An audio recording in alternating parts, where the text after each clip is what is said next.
Alright, moody much. So, this is the demo for Vampire Therapist. I want to try it out to see if I like it or not.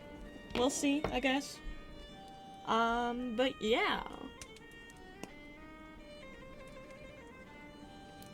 We are a therapist for vampires.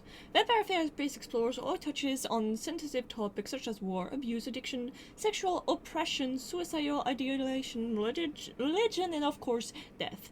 These may be uncomfortable or upsetting for some readers. We recommend that readers with history of trauma related to any of these topics approach this game with caution.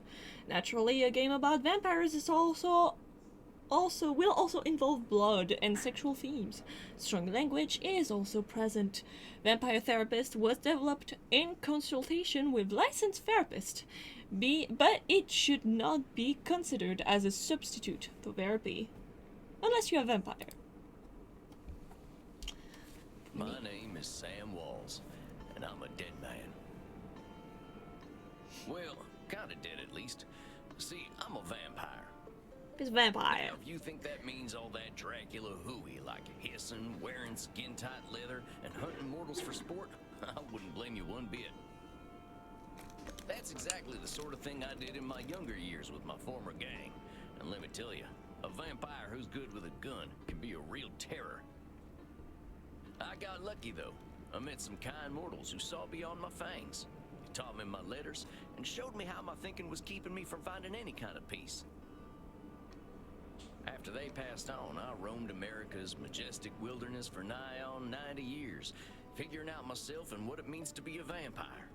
And I found revelation. What I realized was, it ain't fangs that make us monsters. It's the self-defeating ways we think. Anywho, as the world started getting smaller, my old vampire gang tracked me down. Wow. Me and my kin, I wanted to help them see the world like I did, but they still have the same monster mindset I used to have. Good thing I'm a quick draw. But I got hooked up with this newfangled internet thing and found a vampire who's helping my kin find their way. A fella named Andromachos, supposed to be 3,000 years old. He invited me to come out to Europe to learn from him. I figure someone older than time has gotta have the answers. I'm going on a trip, I guess. This feels like my opportunity to do some good in the world. I've been lucky, and now it's time to give back. Vampires ain't monsters. Or at least, they don't have to be. And come hell or high water, I'm gonna prove it to them. Hell yeah, Barton. Fucking yeehaw, I guess. Alright. Well, I think this is the address. Number 27, Clean Flitter Mouse Street. Clean Flipper Maustrasse. Kleinfelder Maustrasse. Sure is a hell of a lot of ruckus for this time of night. People stay up late here. Maybe because it's a vampire joint. Wait a minute. These folk are vampires. Yay! Watch myself. Guten Abend, folks. Sprechen Sie English? Sprechen Sie English? Guten Abend, folks. Sprechen Sie English? Oh my god, I never thought about fucking Southern accent on fucking German. Ja, hello, old time. Are you here to party with us at the hottest club? Oh my god, that's a fake German accent. Definitely the accent I was looking like at. Hello. Tell them you're here to party. Ask them about the dress code. Ask about Andromachos? Yeah. Ask about the club. I'm gonna ask about the club. Well, what's so special about this club? Immernacht is the greatest club aller Zeiten. The owner makes sure everyone has a good time.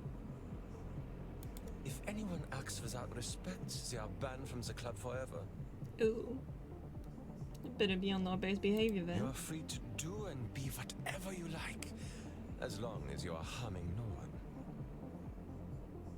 I like that kind of philosophy. And I hear that they are now attracting sexy old cowboys. Shh, Maxie. He is old enough to be your grandfather. Oh, come on now. You're just flattering me. I'm only a couple 100 years old.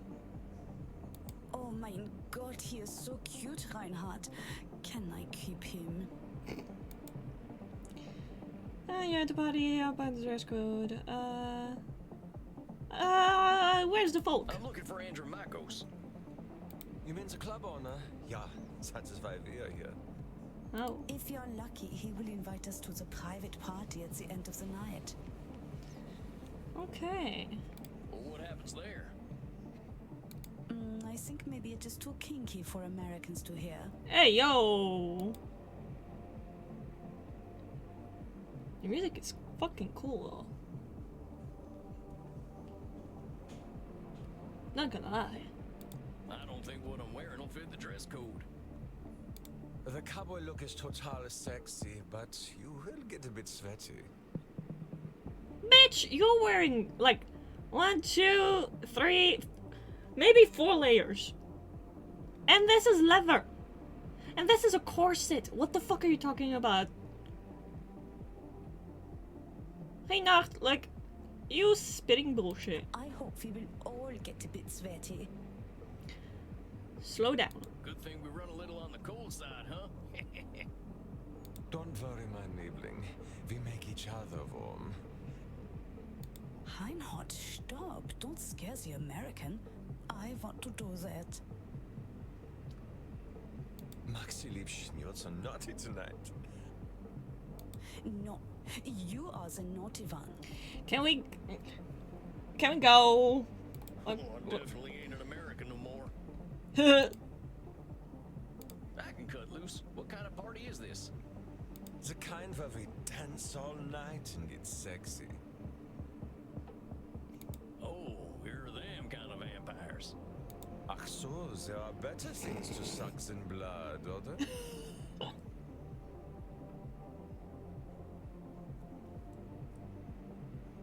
I was about to be like, oh nice, we put Axel in there.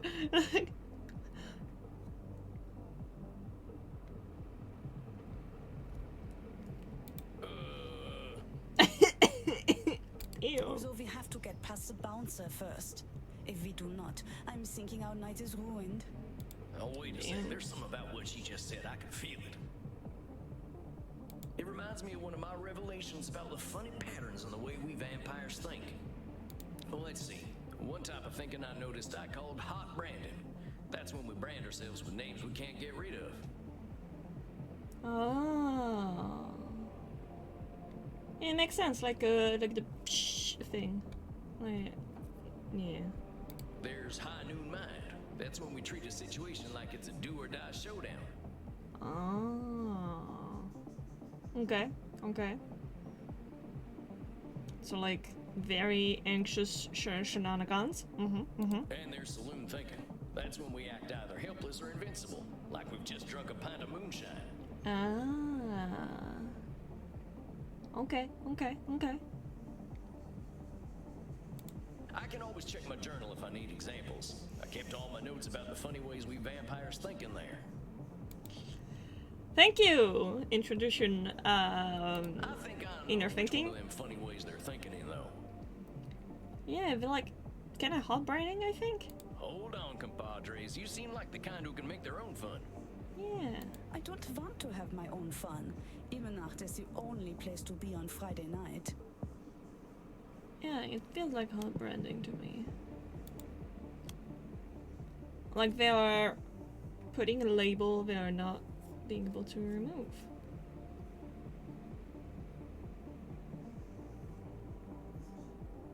Like, this is like ultimatum kind of thing.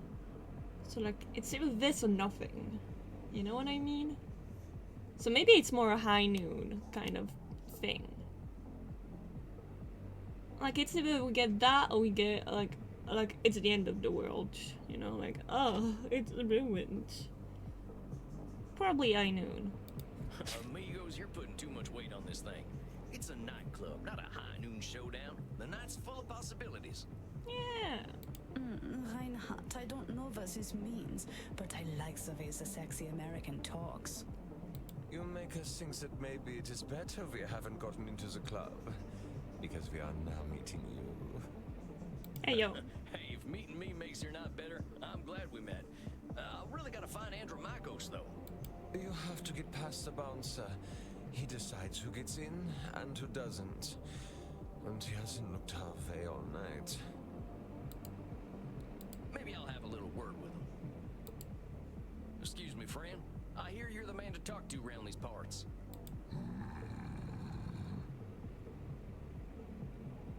He looks like a charming fellow.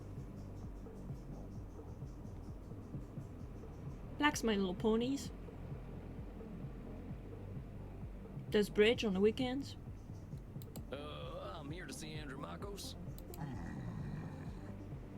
Thoughtfully. Oh. Have fun, mate. Thank you. Hey, thanks, amigo. You have yourself a fine night, you hear? Cowboy, what about us?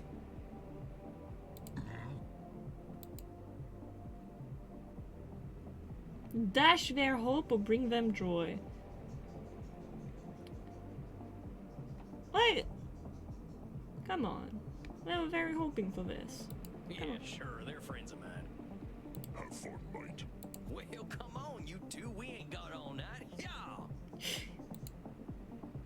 Oh my god. I'm gonna play you the entire fucking... Come on, my liver, dance with us! Oh, you kids have fun. I'll catch up with you later. Tarnation, I'd rather hear a gopher giving birth than this. I'd better talk to whoever's slinging drinks in this here saloon. They ought to know where Andromachos is. But pardon me, ma'am.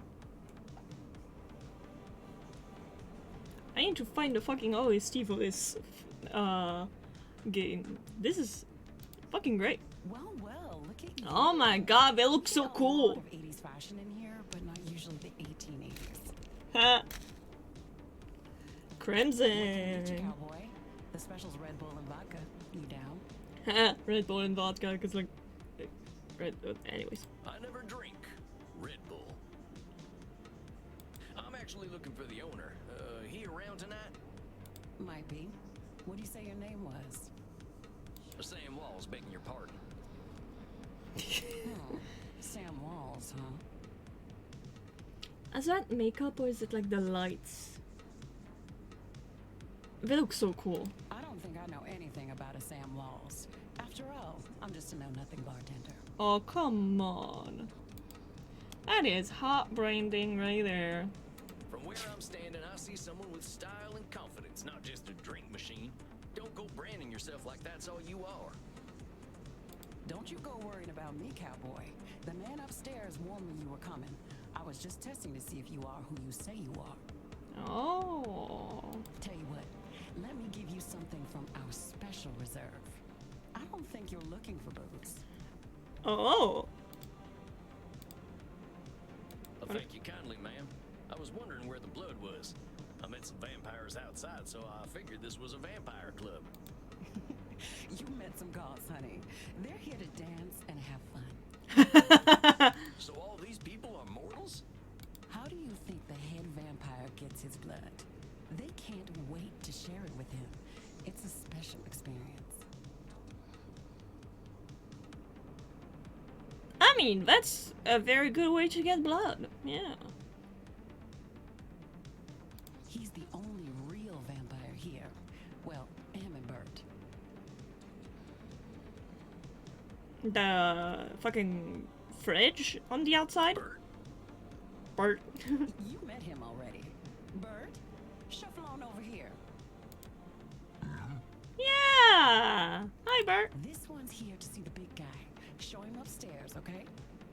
Have fun, mate. Good luck up there, cowboy. Hope you find what you're looking for. Thank you, Crimson. That's funny because in Death and Taxes there's also like a Crimson bartender tender that looks very cool. The guy who's been sending you all them V-mails. Females. Oh, but it's so cute. Yes, I know who you are, Samuel Walls. You have come here because you believe you can help our kin. Yeah. The question is, are you first able to help yourself? I mean, that's what we already did. I can't help myself. We did it. We done that. I've been fixing myself for more than a century now.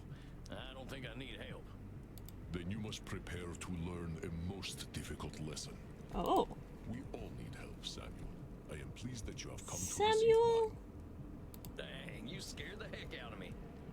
You must allow an ancient vampire his games. He will play them regardless. Please, sit down. Thank you.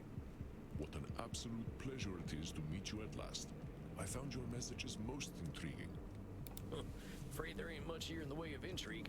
I'm just a lonesome cowboy looking for answers. I figure he didn't travel like Dracula style, like with the coffin and the bucket of dirt. But like it was a cruise, so he went over water. So probably it actually is Dracula style. Mm. You know, I receive emails every day from vampires seeking my help. You are the very first to seek my aid in helping others. This alone makes you intriguing. Okay. Well, dang. I think you're gonna be sorely disappointed when you get to talking to me. I'm just honored you're giving me the time of night. I have unlimited time, Samuel. I am pleased to share some of it with you. Our kind can be rather set in their ways. It is inspiring to see someone so young and eager to learn. Oh. Yeah, well, I wasn't much for learning when I was alive. Just making up for lost time, I guess. It sounds as though you have been handling your own life better than most. I was particularly intrigued by these revelations you had while walking in nature. Oh, yeah, them. Well, I give walking the credit. Nothing sorts my thoughts out better. After a few decades, I started seeing patterns in the way we vampires think. Yeah. Walking does help in with Can you mental explain some health of and, these patterns? and shit. I've tried to explain them to other vampires, but it ain't never gone well. I can try, though. Because you speak like you talk about them like you talk about cowboy lingos, so they make sense to you, but they not probably make sense to everyone. See, we tend to assume certain things just because we've been believing them since we were alive. Yeah. Or we decide the world's against us just because we're hungry or tired or something. Yeah, that's also true. You get very cranky when you're hungry or tired. And when we start tackling problems that ain't real, we ain't fixing our real problems. That make any kind of sense? Mm-hmm. Fascinating, Samuel. These revelations that you had in the woods. Mortal psychologists have a term for them. They are called cognitive distortions. No. Cognitive who's what now? Cognitive distortions. They are exactly as you described them. I will explain in a moment. Please, tell me about these specific revelations you had. Explain high noon, explain saloon, explain hot branding. Well. Alright, let's start from the top. Well, I noticed how we stress ourselves out by making everything a battle of do-or-die absolutes. High noon mind, I call it. Like that feeling you get right before a big shootout. I must confess I have no experience with this feeling. I engaged in mortal combat long before the age of gunpowder. But the sentiment you describe mirrors the words of my old friend Marky Aurelius. He used to say that the magnitude of life's challenges often turn us into our worst selves. Marky Aurelius, I think that's an actual person, but not sure. You mean Marcus Aurelius, the Roman emperor? Ah! Thank you for clearing that up. Of course, his name was Marcus. Marky was a bedroom name. Well, damn. And it's not surprising for, like, the Romans, but, you know. Just wondering... You mean you and the emperor were... It was ancient Rome. Penetration as similar to a handshake. Yeah. My apologies. I somehow forgot you were American. But let us discuss this high noon mine. I believe we can broaden your definition. Mortal psychologists call this phenomenon of binary thought polarized thinking, but I like to call it Nosferatu thinking. Oh. Okay. Nosferatu thinking. Don't change it! I like the high noon one! Nosferatu thinking? It means you are thinking in black and white. Oh, like the movie. I get it. That's pretty funny. I believe it encompasses the breadth of the distortion. One is not flatly weak or strong, good or evil, smart or stupid, a success or a failure. The truth is far more complex and colorful. Not every high noon gunfight ends in oblivion, correct? Yeah. Yeah, that's true. Getting shot still ain't fun, but it ain't the end neither. A perfect example, Samuel. Now, try to catch me using Nosferatu thinking. Okay. I will give you a series of statements, and one of them will contain Nosferatu thinking. I will repeat them if you miss it. Alright. If I do not drink blood, I will surely die. I mean... Yeah, that sounds like Nosferatu thinking. Like, it's very black and white. You'll probably not surely die. And, like, can you really die since you're already dead? I don't know. Nosferatu thinking. Is that Nosferatu thinking? No, Samuel. In this case, I am not arguing with reality. If we do not drink blood, we die. This is a fact of being a vampire. Let us continue. Death eventually comes for us all. That's true. Mortals will always fear our kind. That's Nosferatu That's thinking. Nosferatu thinking right there. I've met mortals who knew who I was and weren't scared. Very good, Samuel. And even if you hadn't, to say mortals will always fear us ends any hope that they might not. Yeah. Always is such a terminal word, is it not? It's absolute, as some might say. Would you like to discuss more of your revelations with me? Yeah, sure. Saloon I thinking. realize that as vampires, we can get the feeling of the power that comes with immortality and strength, but then we get hopeless and aimless over time. It's kind of like the fella you see in the saloon at the bottom of a bottle of whiskey. Either he thinks he can fight everyone, or he's crying into them last drops because he thinks life's hopeless. It's saloon thinking. Two extremes that probably ain't true. A fascinating observation, Samuel. Your saloon thinking was described in my time as the battle between hubris and nemesis, the twin excesses of arrogance and self-pity. Hell yeah. The fucking furry. Oh man, Let's go. It made me wish I'd gotten some schooling. Maybe I would have figured this stuff out earlier. You live forever, my friend. There is no rush. And there's no rush for us either. Even if we not live forever. It's fine. It's alright. What you have identified is a phenomenon where individuals perceive either an illusion of control or a lack of control. Mortal psychologists call this phenomenon you have described a control fallacy. Rarely do we have complete power over our situations or no power at all. But we create this illusion that stops us from attempting to change our perceived situations. Yeah, you're right about that. I used to think I'd never get away from my gang. And maybe that's what made me stick with them for so long. Yes, you see how cognitive distortions keep us from facing reality, whatever that reality may be. Of course, I am so old and powerful that I am always in control. No. You're testing me, ain't you? That's a control fallacy right there. Well done, Samuel. I am indeed very powerful. The cosmos holds no awareness of Andromachos. Of course, as you expertly pointed out with your analogy about the man at the bottom of a whiskey bottle, a control fallacy can be positive or negative. Listen to my next few statements and try to find a control fallacy. Simply let me continue if you do not detect one. The sun will eventually burn out. I will roam a cold, dead earth, and there is little I can do about it. I mean, yeah, that's how it goes. My kitty cat died. I shall be lonely forever.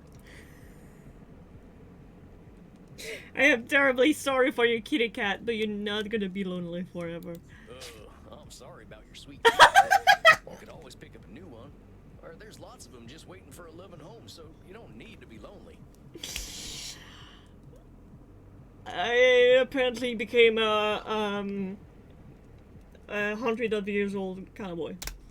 It was just an example, Samuel. Well spotted.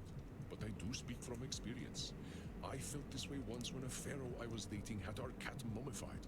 Oh. I went into a murderous depression that nearly decimated the continent. But I had the power to help myself all along by adopting a new friend in need of a home. Moses? The Jews, maybe? Oh, dang, don't let me get on your bad side. I doubt you shall see it, Samuel. Did you have more revelations to tell me about? Yeah, I have hot branding. See, I used to be in a gang. They were my whole existence. If you asked me who I was, I would have said, I'm a murdering bastard. Once I got away, I realized how small-minded I was. I was Sam before I was a murdering bastard, but that's how I was choosing to brand myself. My old gang's still around, and they're still branding themselves like that. They can't see themselves as anything but killers. Very astute, Sam. I favor the clinical term, however, which is labeling. You correctly discovered that labeling is a reductive act. When we call ourselves names, even if we find them accurate, we create prophecies we are doomed to fulfill. I like that you have a lot of like ancient like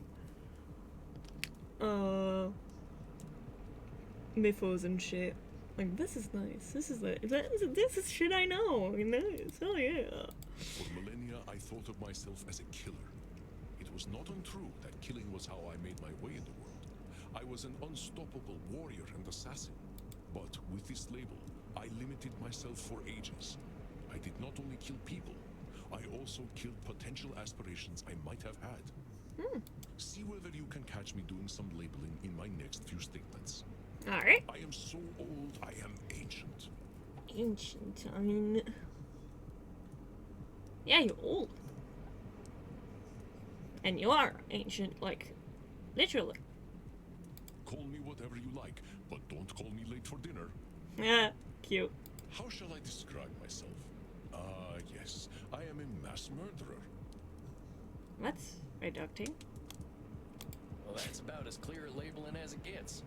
Yeah, we vampires tend to do a lot of killing, but reducing ourselves to killers ain't doing us any favors. Excellent, Samuel. You are correct. Labels can be cages that we lock ourselves in. I was a mere murderer for most of my existence because that is how I labeled myself. Yeah, I did the same thing. Sam Walls, murderer, reprobate, and good for nothing. Those are not how I would describe the Sam Walls I see before me. Aww, cute. Did you have more revelations to tell me about? No. I think that's all of them. Yeah. Or at least the ones that were the most obvious to me. That you recognize the concept of cognitive distortions at all is most impressive, Samuel. What took me nearly 3 millennia to understand took you merely 2 centuries. The concept of time here is kind of died. Like, a fucking lot, but you know. It's all ancient Rome and pharaohs. Oh, come on, you're just flattering me. I'm just a dope stumbling his way through one life. Labeling! Are you now?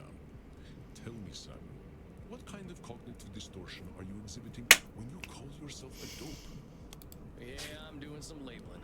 I gotta watch myself, huh? As long as we retain any humanity, we will have cognitive distortions. What we are aiming for is not to become perfect beings, but to understand and accept ourselves. As long as we can recognize cognitive distortions, we can address our real challenges. I'm looking at his rings. It's one of the middle finger. Like, I know it means something. I think it's family crest you put on your middle finger. Like on the this one. Is that? No, that's not the middle finger. But like... Oh wait, no, I was not looking at it backwards. Yeah.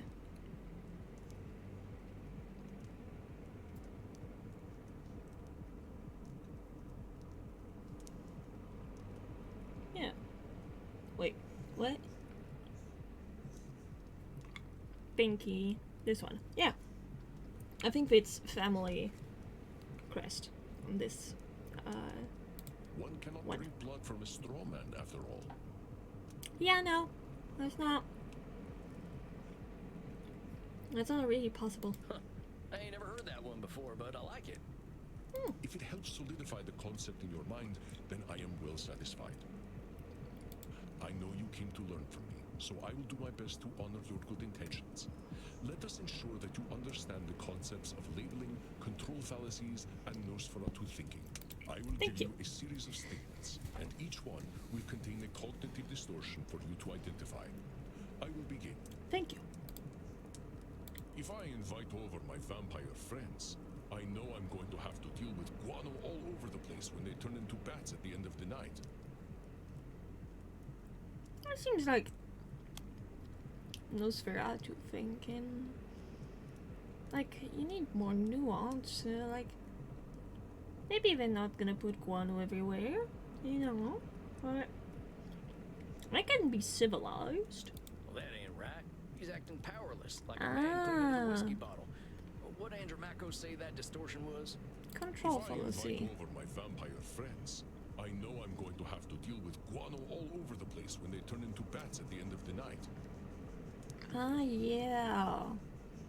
It's more about what he's he's gonna need to deal with it. It's not like they're for sure going to do that. Okay, okay. Control Look, fallacy. there's a control fallacy, sir. You're acting like you've got no control, but you could lay down some ground rules for guests, or some newspaper. Or express concern to my friends that they have not been toilet trained. Very good, Samuel. Let me try another. I am Andromachos, the ancient darkness, the scourge of the Mediterranean, the mortal's bane. Yeah. An oppressive title, but also labeling. Well, that's definitely some intense labeling. Well, those are some hard names to get over. Yeah. You are not wrong. Those names followed me for millennia. It was most stifling. Let me try another then. If my club's revenues do not significantly increase, I will end up living on the street. Yeah, that's anxiety shenanigans. No, it's fair too. That there's got to be Nosferatu thinking. There's a huge space between making a ton of profit and living on the street. Indeed, you are correct. I run my club at a considerable loss, but 3,000 years of banking interest means that money is not really an object to me anyway. Damn. Good for you. Samuel, now I am not only intrigued by you, but also impressed. Oh, thank you. I would very much like to teach you my ways, but I must demand something of you first. As long as it's not a Roman handshake, I think we'll be good. Anything. I'm here to learn. You must receive therapy yourself. Oh. Not have you seen clients without a commitment to your own mental health. Now, hold on just a minute. I don't know that I need therapy. I'm feeling pretty good about myself these days. Samuel, we all need therapy to live in this world. You have been speaking in cognitive distortions since the moment you walked into my office. Shit, that's true. I have. I didn't even notice. They are most insidious, but I am here to help you identify and challenge them. You have walked alone for too long, Samuel.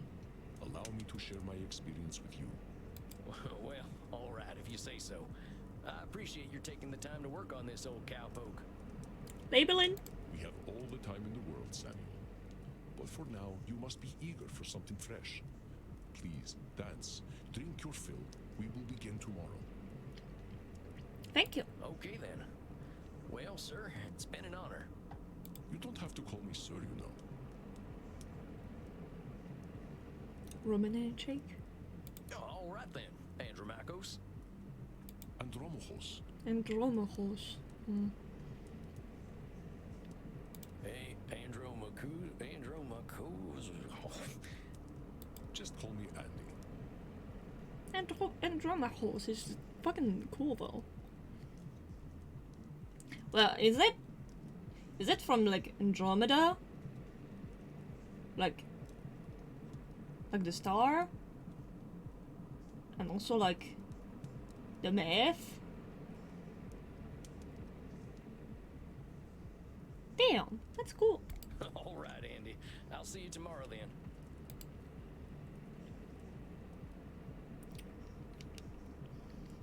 Back to the coolest music. Dang, look at all them mortals, sweating, blood pumping. I am thirsty. There ain't no power on this earth that'll get me on a dance floor.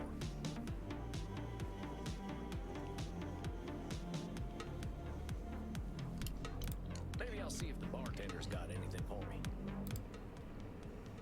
If it isn't Clint Eastwood again. Yeah. How'd it go, cowboy? Seems I'll be sticking around. Guess I better get used to things around here. Good to hear. About time someone helped Andy with his work. Seems you vampires have a lot of problems to fix. Name's Crimson, by the way. Fine meeting you, Crimson. How do you know so much about what Andy's doing? She's the bartender, of course. Come Pillow on. talk. I'm his blood partner. Or that. No shit. How's a mortal get hooked up with an ancient vampire? Fucking ancient, yeah. I'm a rock climber. I stumbled into one of his lairs in Madagascar. Found a cave while climbing a mountain, and there he was, naked in a hot tub.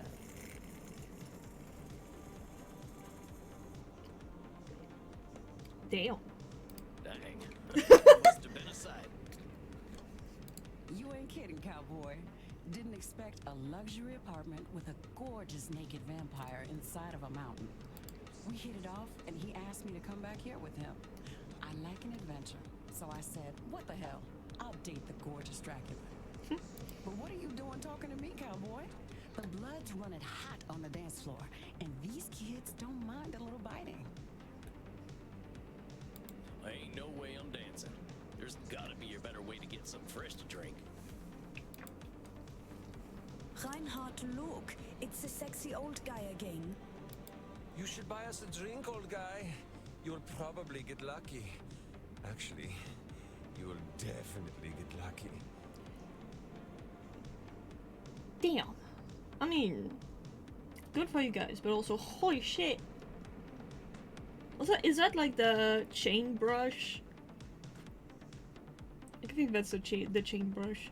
Pleasures of the flesh ain't exactly what I'm after tonight.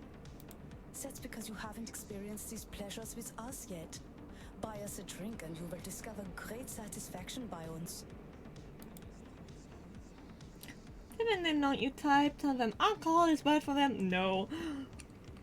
You don't have money. I'm gonna doubt that. Even they can support themselves. Damn.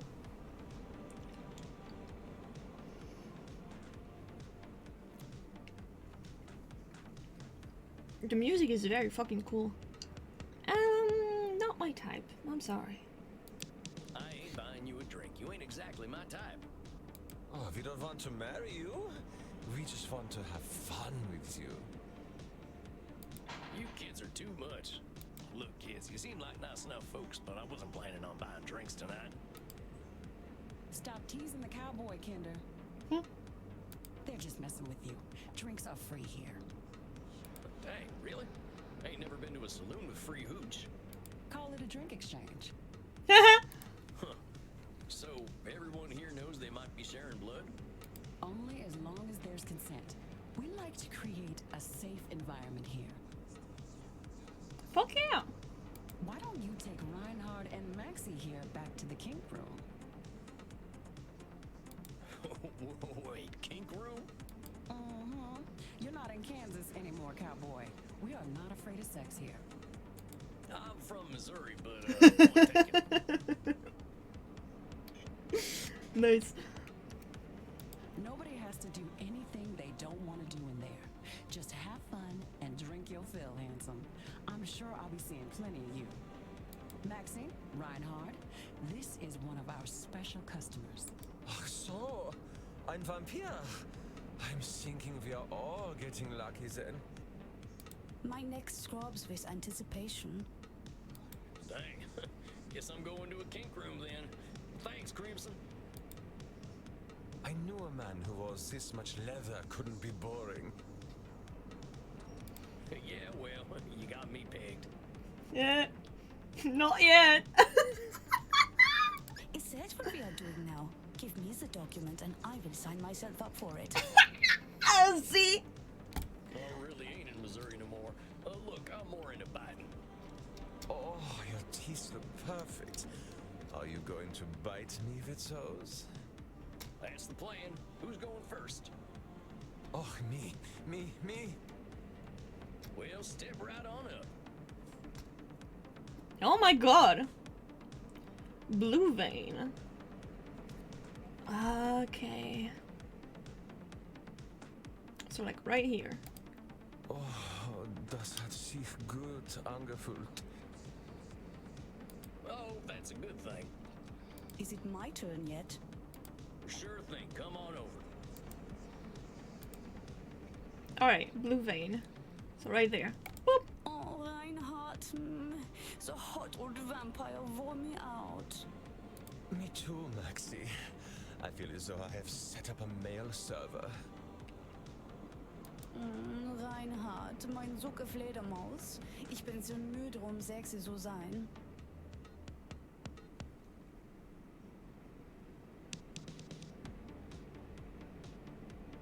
I will get us a taxi cab, Liebchen. Und du, cowboy? Next time we will talk about that thing you mentioned earlier. Right, that thing. Now that I've had something to drink, I should probably get to my coffin. Samuel, wait a moment. I see you got your fill. Are you heading out? Yeah, I figure I could use some shut-eye. I locked up my coffin over at the storage center. Storage center. Please, you can use my guest coffin.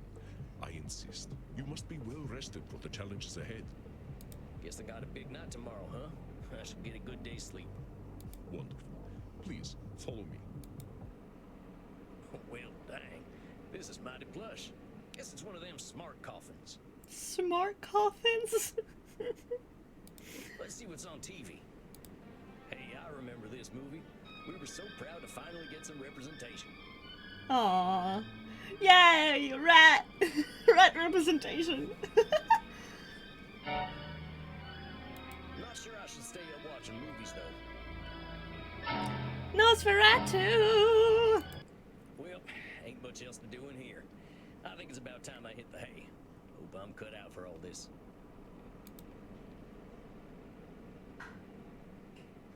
Oh, that was something.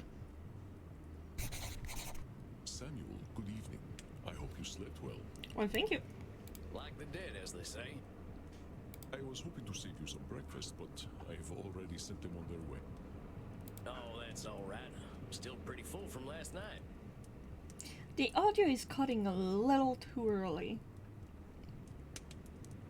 Which is a little shame. Them goth types were practically throwing themselves at me. I am not surprised. Perhaps I should be concerned that some of my guests will follow you home.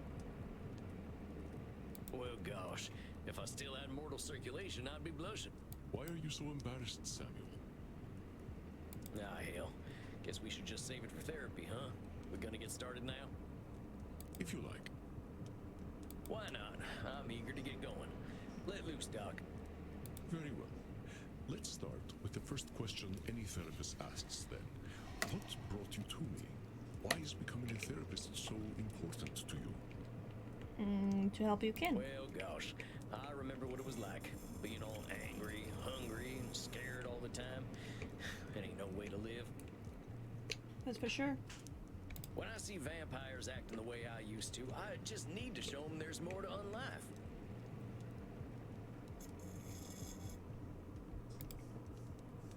And why is that up to you? Oh, that's a good question, actually. I don't know. You, of all people, know how lost our kind can be. Preying on the weak, dating mortal high schoolers. Twilight. I've got to make them see their potential. That's what I'm here for. I know it. And Buffy and the Vampire Slayer.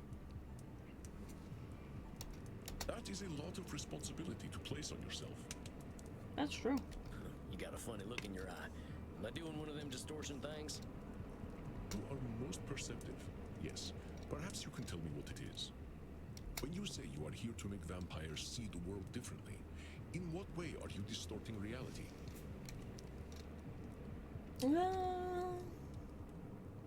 Labeling, I suppose?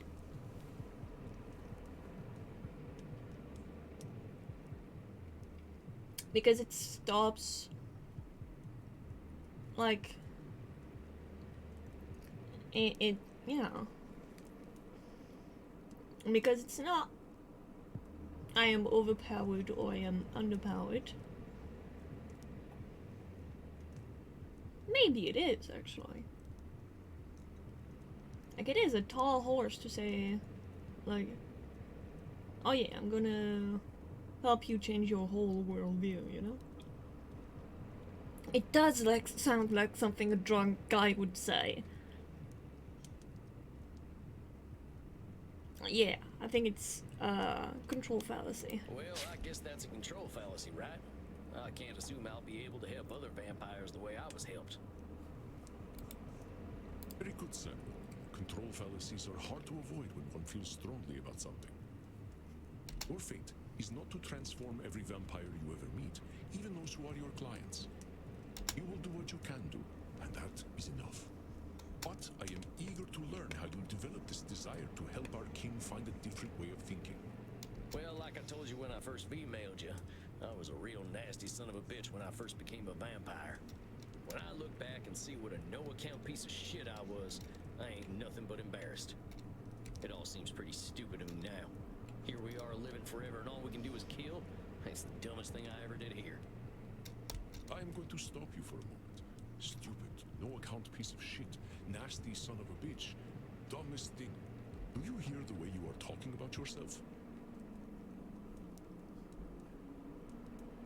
I do my best to correct a lot of people when they do that. Cause, like, it is so harmful, you don't even realize it. With respect, sir, I earned all them names. I killed women and children. Half the ghost towns out west are my doing. I didn't think of nobody but myself. Pretend you are my therapist. If I sat here and called myself a no-account piece of shit, what would you tell me? Labeling. I'd say you were doing some labeling. And I guess I'd tell you to look at yourself a little more kindly. Like, if you say that about others, like, if you like, put yourself in third person and actually told yourself, like, yeah, like, you're being a fucking piece of shit, then, like, you know, you have some work on yourself to do, I think. But yeah. Extend the same compassion to yourself then, Samuel. See? How are you to move on from being a nasty son of a bitch if you are labeling yourself? If you wish to be a guide to other vampires, you must start with compassion for them and for yourself. So, now that you've gotten all that horrible name-calling out of the way, please tell me, how did you find your sense of purpose?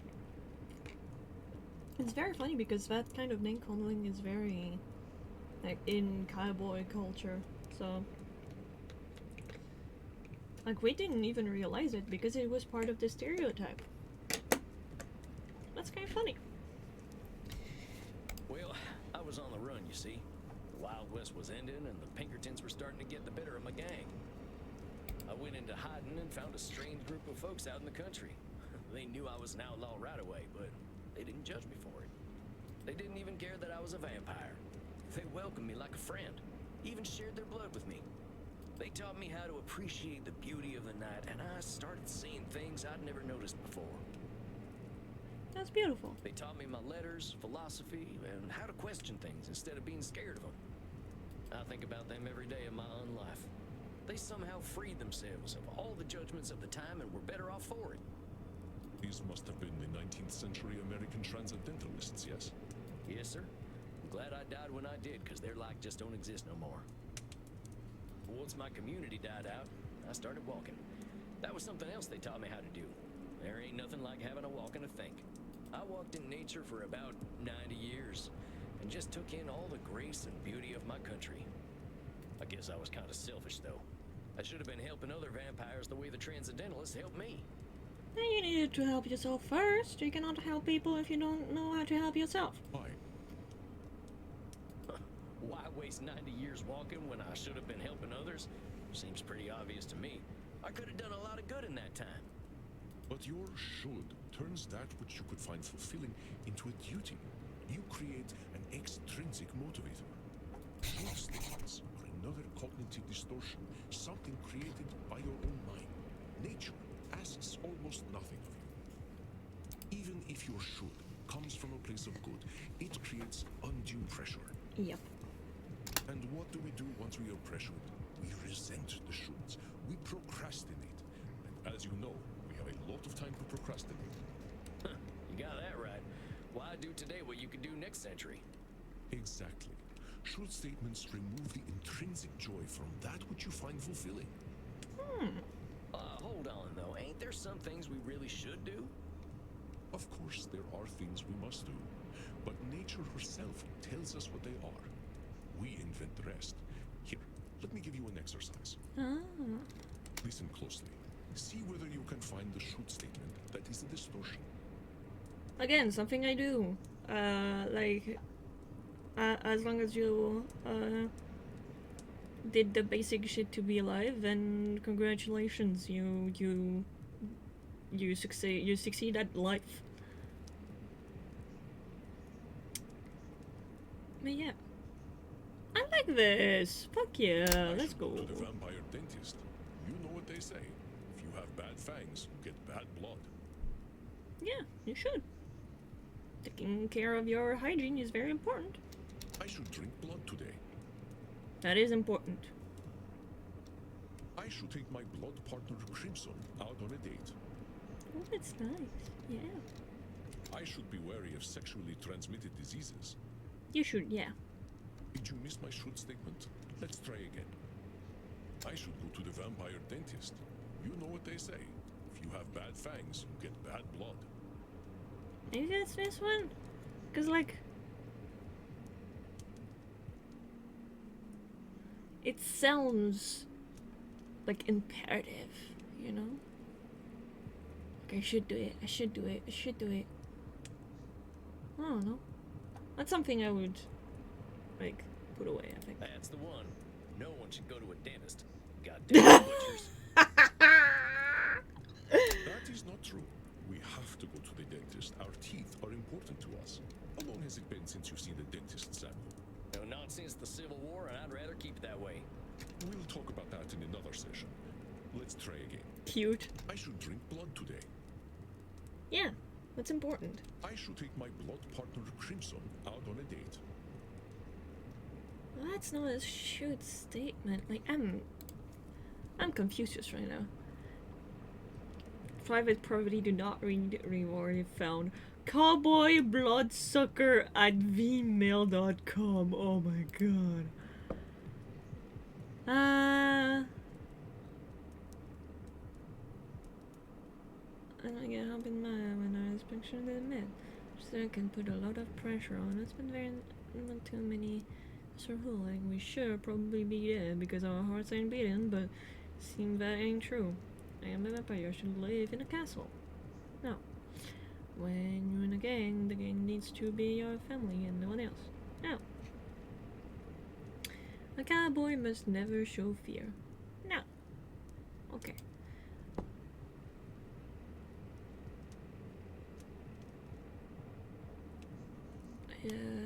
So maybe that is the shit statement?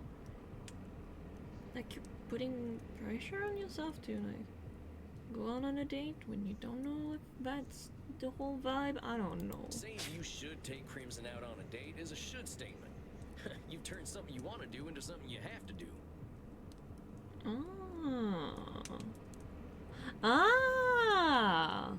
Okay. That's right, Samuel. You know, I couldn't be more pleased with you. Your time in nature was clearly well spent. Why, thank you. Well, thanks, I suppose. But if you don't mind my saying so, I hope you're treating that mortal lady right. Thank you. Please herself. I will not. I imagine she would share her blood with you. You look like her type. Hey, yo. Hold on. I've only been in Europe for a couple of days. I ain't gonna go after my teacher's girlfriend. She does what she wishes, and that is why I chose her as my blood partner.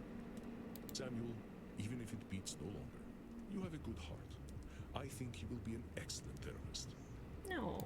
So far, that good heart of mine hasn't amounted to much, but I'm willing to give it my best shot. You are uncomfortable with praise, aren't you, Samuel? Every time I say something positive, you find a way to negate it. I just don't think I should be doing any bragging. I spent my first 50 years killing, spent the next 90 walking in the woods. I've tried to walk a better path since then, but I ain't no saint, Auntie. Yeah. But you're trying. You're not those people anymore. You're somebody new. You're allowed to take compliments. I did not say you were. Having met several so-called saints, I can attest that none of them were either. I understand your discomfort, Sam. I, too, have done terrible things that I cannot erase. But is erasing the good I have done worthwhile? Well, I guess when you put it like that, it sounds kind of silly. It's another cognitive distortion, one Oh. that mortal psychologists call disqualifying the positive. I understand that the actions of your past are difficult to bear, but what we are here to do is accept reality, with both its positive and negative aspects. I am not saying that you should disqualify your negative actions, but merely note when you disqualify the positive ones. Let us try an exercise. See whether you can challenge me when I disqualify my positive deeds. I am Andromachos, one of the most powerful vampires alive. Okay. Before I became the vampire I am now, I did exceptionally terrible things. Okay. I have defiled the innocent. I have killed countless people.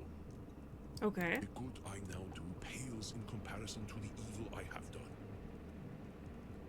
Yeah, but you still did some good. That's the one. You're literally disqualifying the positive by comparing it to the evil stuff you done. Well done, Sam. I believe the recognition of this distortion will serve you well when you start to see clients tomorrow. Ooh, starting tomorrow? Whoa, tomorrow? I only just started learning these here cognitive distortion things. I will, of course, be with you. You needn't worry. I can sense your instincts and will help you. But tomorrow? I just don't feel ready yet. My friend, we are never truly ready. That's true. But if it would ease your concerns, we can practice with further examples. Would that be helpful to you? I think that would help. Yeah. Because I don't know if I'm all set just yet.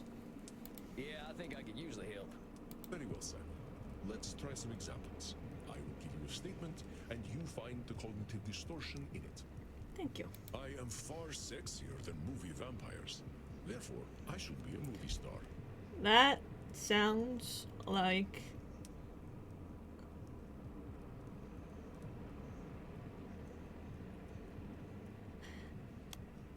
Like there's a should in there, but also...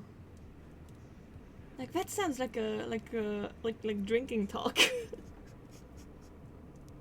I'm so fun and sexy. I should be in the movies.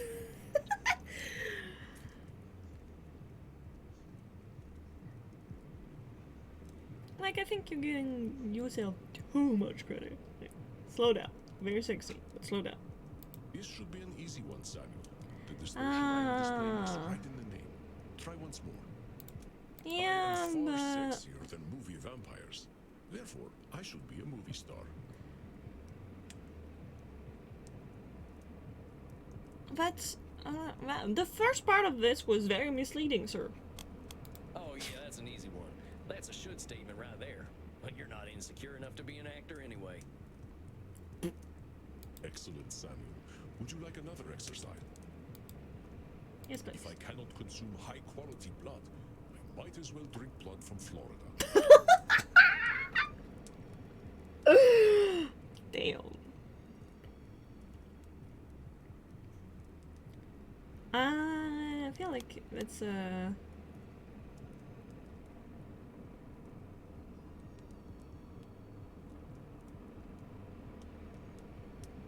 yeah, I feel like it's control fallacy. Like, oh, how doubtless. Ooh. In this statement, Fuck! I'm in an extreme position, ignoring any middle ground. What kind of distortion is that? Try once more. If I cannot consume high-quality blood, I might as well drink blood from Florida. That's Nosferatu thinking, ain't it? Correct, Samuel. That being said, I am sure there is still decent blood to drink in Florida, but I would bring a test kit anyway. Would you like another exercise?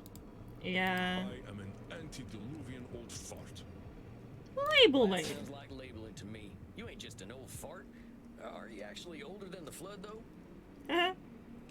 Do I look that old? Oh. Oh, not at all. I was just... I am joking, Samuel. Don't worry. The myth of the flood was at least 1,000 years before I was born. Would you like another exercise? With my terrifying powers, I know I shall never be destroyed. Control fallacy. I think that's a control fallacy, unless you know something I don't. That's correct, Samuel.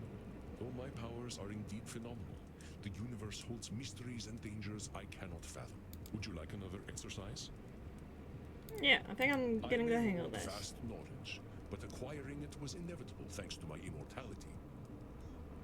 You're being fucking cocky.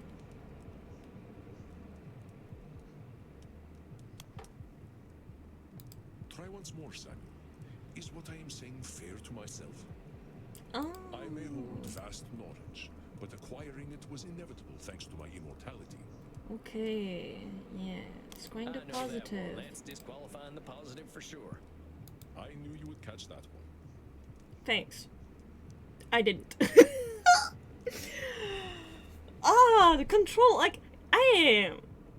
Control fallacy is giving me a hard time. I am lazy and useless because I slept the night away in my coffin. That's just labeling, Chief. Ain't nothing wrong with having a sleep in once in a while. Yeah. Well done, Samuel. Would you like another exercise?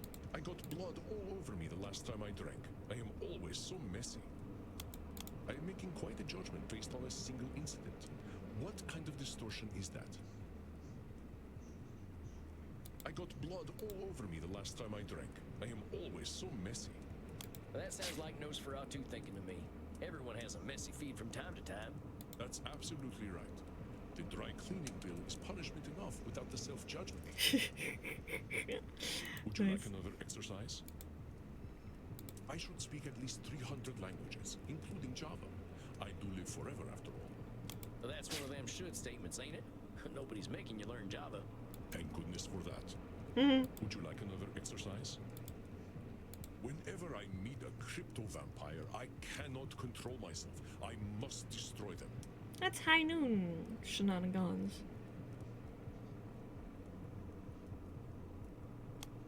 Remember what powers we have and what powers we do not have. That is how you can identify this distortion. Whenever I meet a crypto vampire, I cannot control myself. I must destroy them. Well, that sounds like a control fallacy to me. I'm sure you don't have to kill crypto vampires. Indeed, Samuel. They are dead inside anyway. Oh my god. Exercise? Yeah, I'm still not having. Someone complimented my suit the other day, but he did so only because he feared my godlike powers. Sounds like you're disqualifying the positive to me. Your clothes are pretty damn snappy. And, of course, I could not know whether he was afraid of my godlike powers. I think that is plenty of practice. I applaud your diligence, Samuel. Do you feel more confident now? No. I think I'm good. All right, Samuel. You must be hungry now. I suggest you get a liter inside you. We have a big night tomorrow. How much is a liter?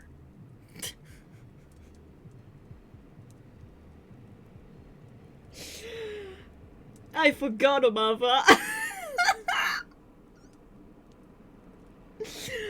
Oh my god, the fucking measuring system. Just get enough to drink, Samuel. We will not be able to work if you are hungry or tired.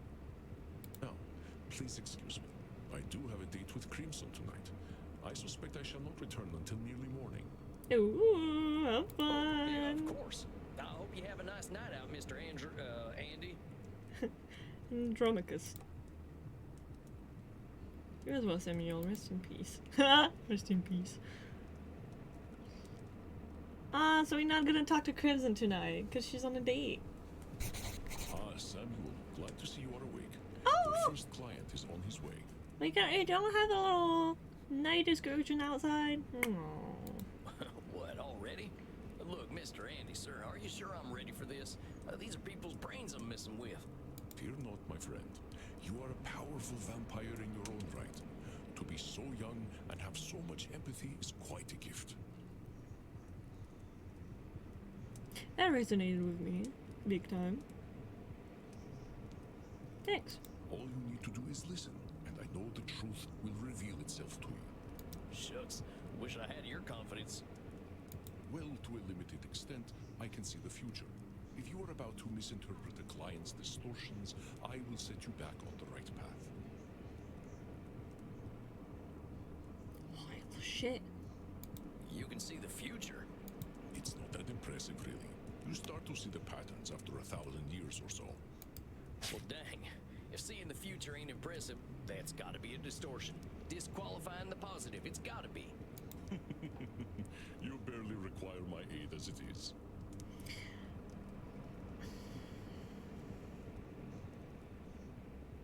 The laugh.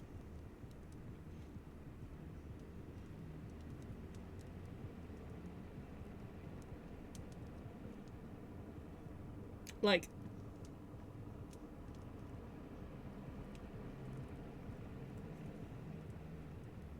I feel very proud of myself now. If you need guidance, I will provide it to you telepathically. Don't Thanks. think about it too much. When you are 3,000, such things will cease to impress you. Okay. Let us look at your first client's case file. Dr. Drain, huh? You ain't got no first name? In the class, as a graduate of the Royal College of Physicians, he has been studying the nature of blood for the last several centuries. Become a vampire after a post-mortem blood transfusion experiment.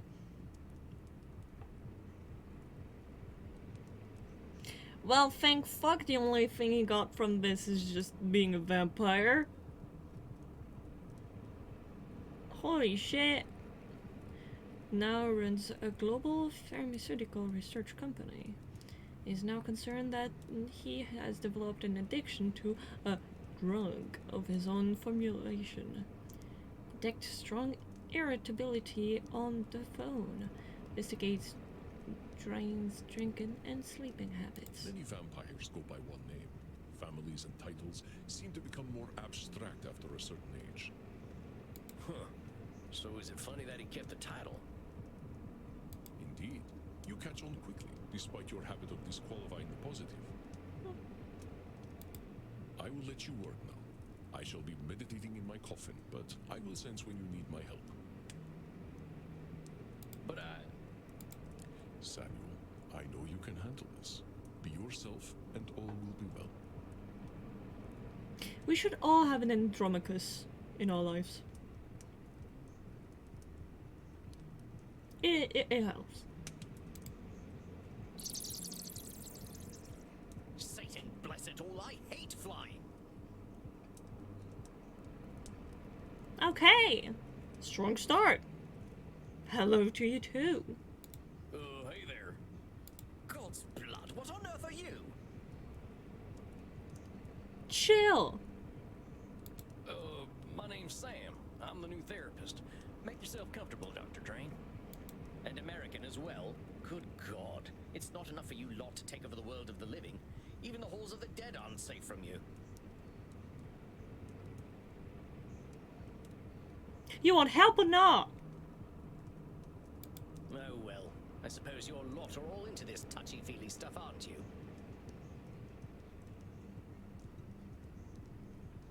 Is kicking him in the jaw in the no? Just asking. And ignorance, even American ignorance, is bliss, I suppose. Oh, sweet ignorance, how I do wish I knew thee. Control fallacy, you know. If I hit you on the head enough times, you will become ignorant.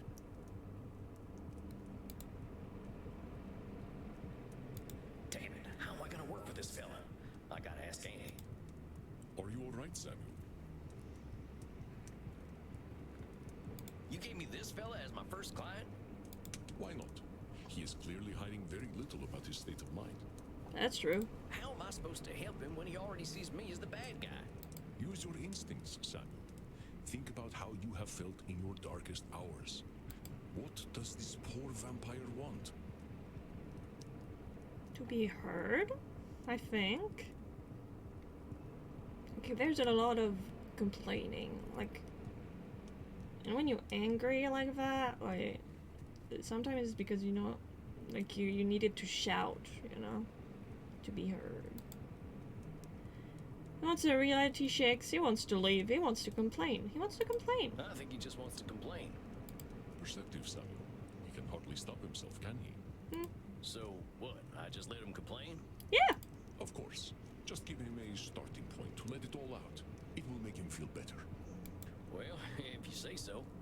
Don't worry, Samuel. You are doing wonderfully. I will release your time now. Thank you.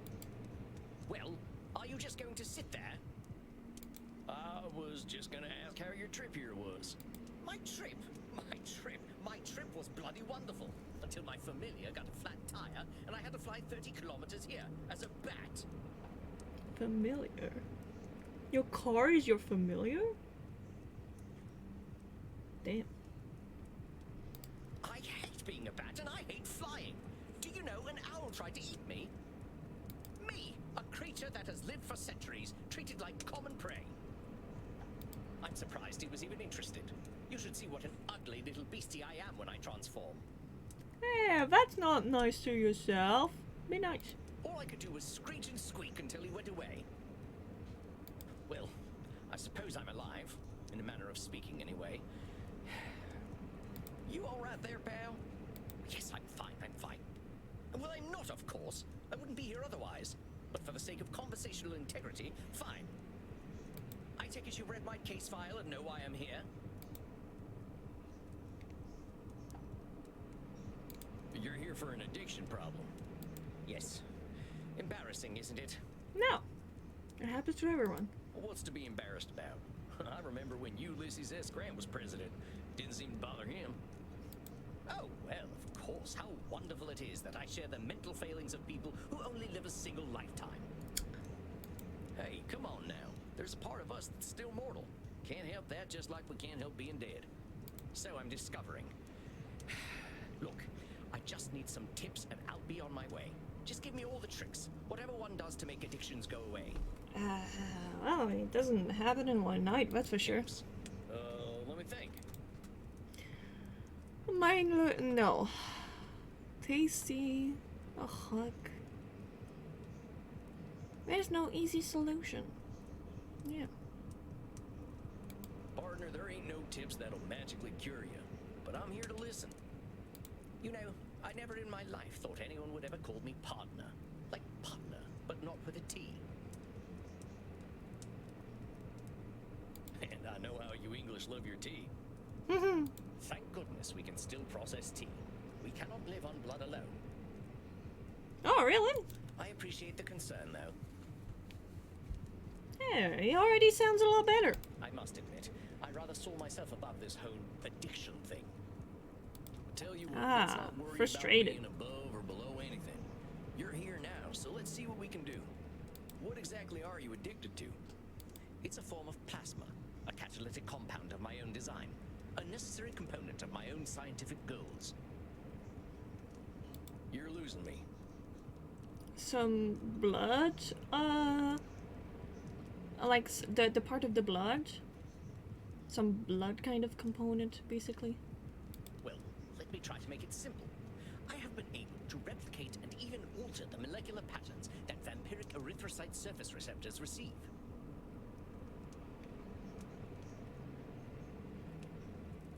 The teeth? Our unique physiology gives us an increased ligand affinity, which is how we are able to process blood the way that we do.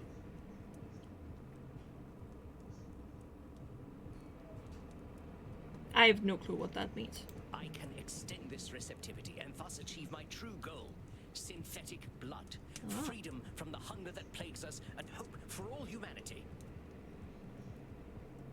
That sounds great. Well, dang, that sounds pretty impressive, Doc. Well, it doesn't work without a vampiric catalyst, and that is the plasma I am addicted to. Ah. Not great. Pathetic, isn't it? I have spent 400 years trying to steal the secret of blood, only to be engulfed by it, like Prometheus walking into a fireplace. That's not... Dude. Pathetic? Doc, where the heck would you get a word like that? Yeah. You come up with the synthetic blood. Man, I can barely get my spurs on some mornings. Maybe you had a setback or two, but give yourself a little credit, compadre. Credit? For wasting 400 years? Practically speaking, I'm in the same place as I was back when King James was in power. Only now I have a drug problem. Sorry. Perhaps I must face facts. My professor was right. Nothing we ever do will make a damned bit of difference. Samuel, listen to him. Do you recognize his patterns of thought? There's some distortions in there, ain't there? I knew you would sense them. Invite him to talk more about this failure of his. I'll do my best. Now hold on just a minute there, cowpoke. I've heard you talk a lot about failure. But it sure sounds to me like you ain't thinking clearly if you think you're a failure. I am a realist, that's all. No, you're not. Look at me. 400 years of study and still dabbling with leukocytes. Let me aid you, Samuel. Our doctor friend is using belittling language. What kind of distortion does that indicate?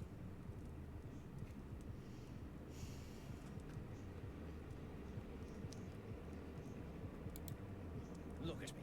400 years of study and still dabbling with leukocytes.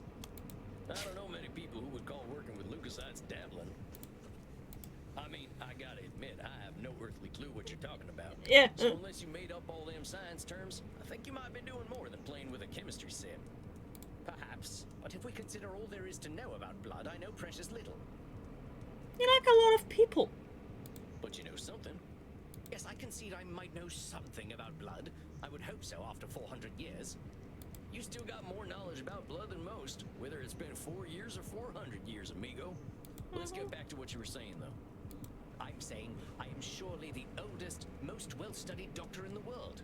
I should have achieved more than this. Should statement? Well, who said you should have achieved more? Isn't it obvious? I should have something to show for 400 years of work. And what happens if you don't? Nothing. Absolutely nothing at all. Well, that's my point. That is not as encouraging as you think it is. Ain't meant to be encouraging, just showing you a little reality. Well, it's all my fault, really. I cannot seem to motivate my scientists to reach the necessary level of dedication. It's always shocking to me how little urgency mortals have around death.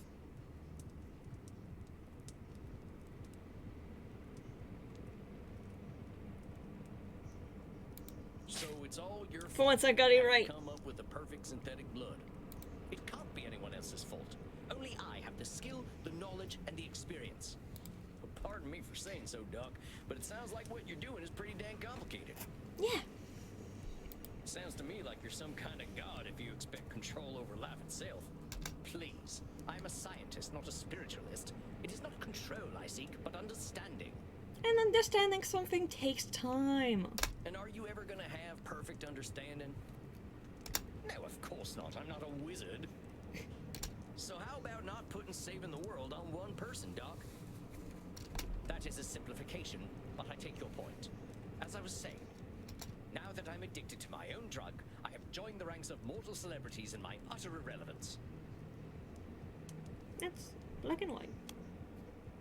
That's a pretty dark read on things. You know, lots of folks get over their addictions. Yes, but not me. Why not? I'm trying to tell you that even if you are addicted, that ain't the end, hermano. You got a lot of life and opportunity left in you. If you can call this life. Now hold on there, that's what I call Nosferatu thinking, straight from the coffin. Life ain't all black and white. It's got its shades of gray too, you know. Oh, well played, cowpoke. Perhaps I am being a little dramatic. Yes, I'm aware that in reality progress has been made, enough to get to this point. Yeah. But I didn't come here to ask for a pat on the back and to be told I'm a good boy. Always feels nice. Ain't my department. But Hey. some of that stuff downstairs. Hey! Yes, yes, we all know very well that the Continentals are more sexually liberated than we are. But as I say, I don't want all this therapy stuff. I just want to stop using this damn drug. Well, so what's so good about this stuff anyway? Why do you like it? I'm not certain. I don't remember what happens after I take it, but I wake up feeling, how do I put this, alive. Well, that don't sound so bad. A good nap can make me feel like a new man. I'm not talking about feeling refreshed. I mean I feel alive. As if I'm someone else. Someone who lives. And I wake up and find, oh gracious me, I am not depressed. Ah. You mean to tell me that you're going to sleep depressed every night? Oh, nothing of the sort.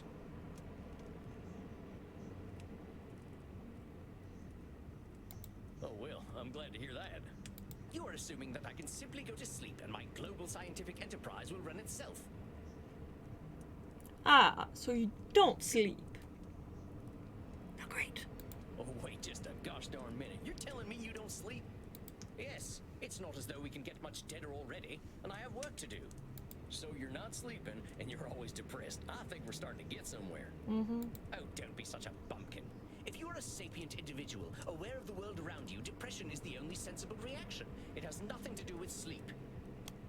Come on now, it's a big world out there, and different things are depressing to different people. Everyone reacts to things differently. Ain't it true that a sensible person, as you call them, might even be a different degree of depressed? Very well, I suppose I might have been using a bit of mild hyperbole. Mild. Fucking British. Mild is putting it mildly, buckaroo. I like that sometimes they're the same fucking reaction. Sam, we're not gonna hang like.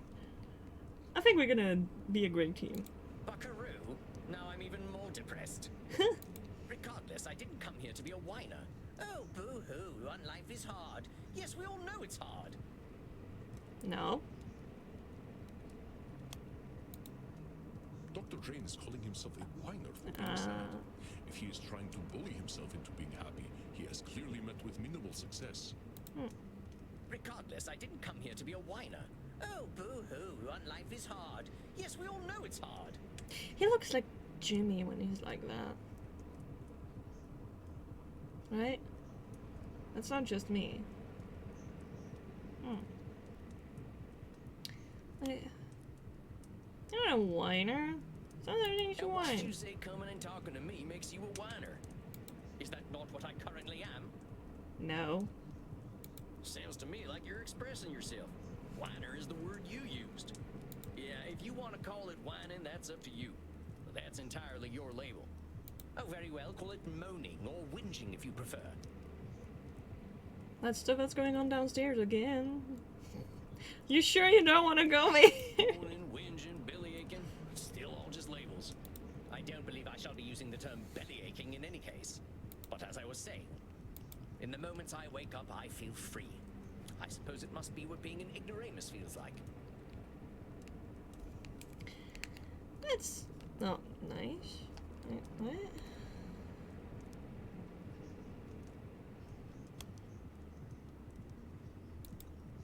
So, for once in his life, he experiences a positive in feeling and he immediately invalidates it. Perhaps we can simply diagnose him as English.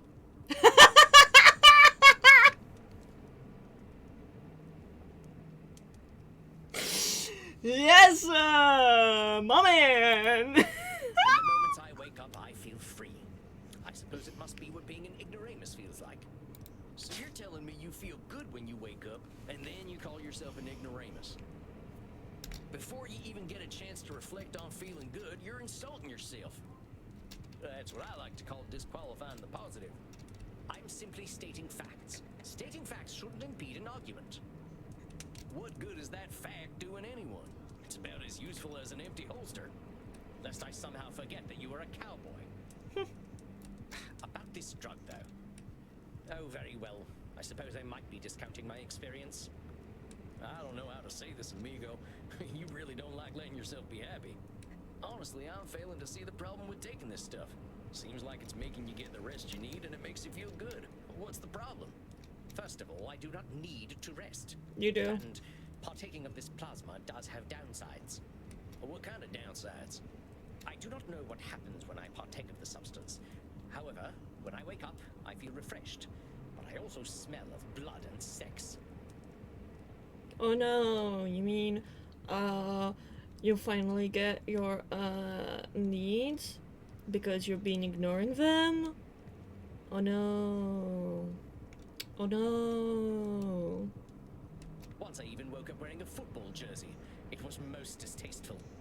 Oh no. I guess you must be having some kind of good time. Yeah. That is not my idea of a good time. Apparently it is. I'm Dr. Drain.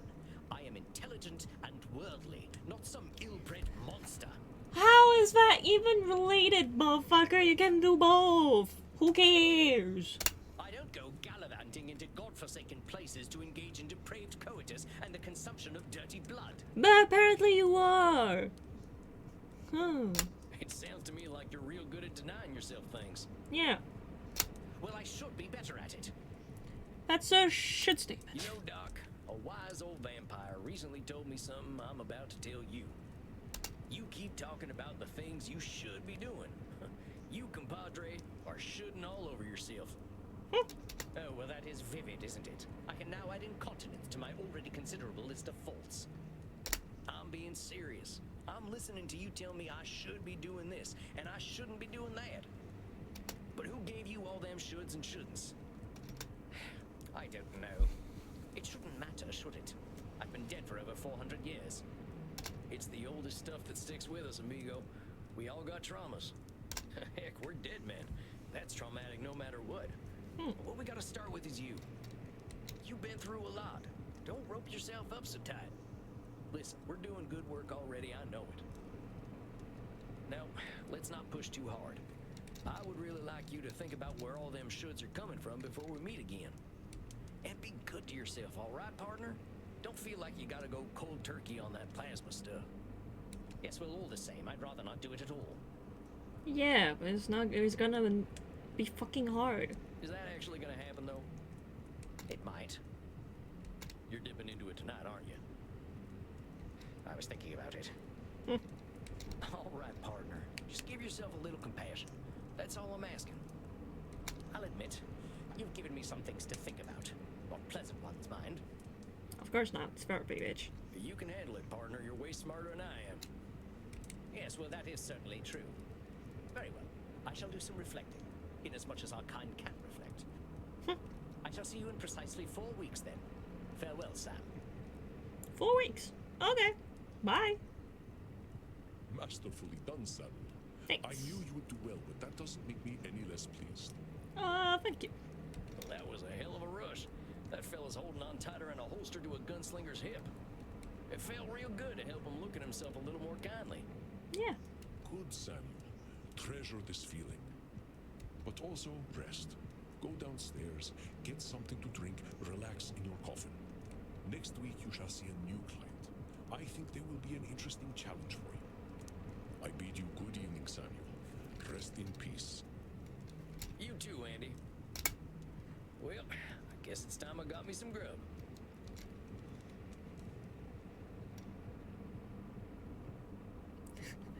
You can hear him humming, like...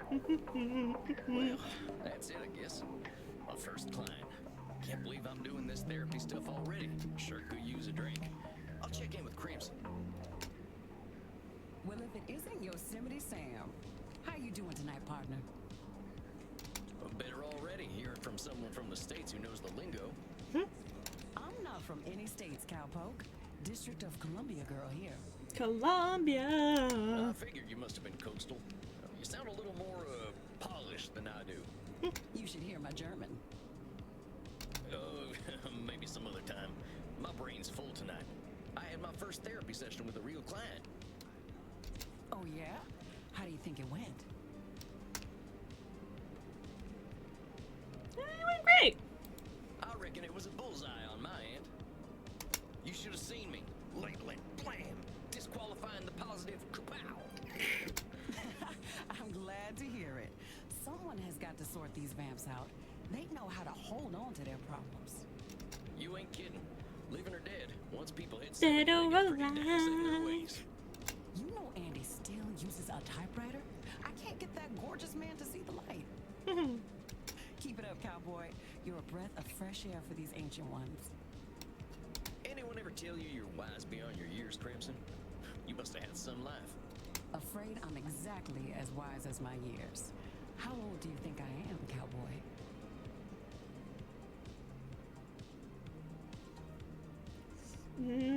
Younger than 50.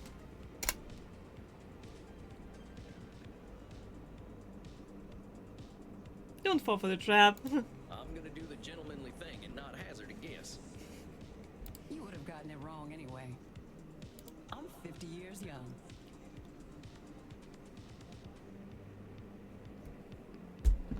Damn it! 50? I died around that age and I look like shit. But you ain't a vampire.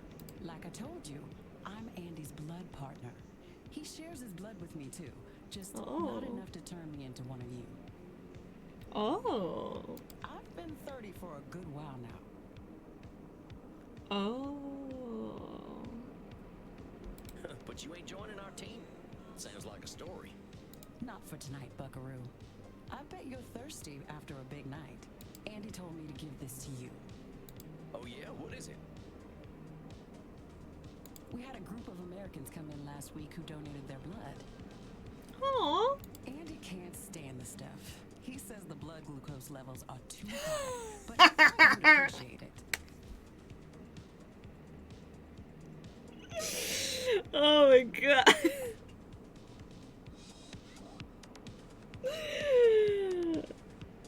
That's fucking funny.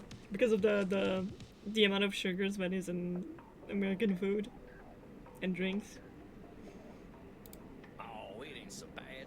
I gotta ask though, what does Andy's blood taste like? To me, it tastes like life itself, cowboy. Damn. I ain't sure I understand. Never you mind. Look, Tex, I've got some customers to serve, so go enjoy your juice, okay? Oh, of course. I'm keen to get some rest anyway. You have yourself a fine night, Crimson.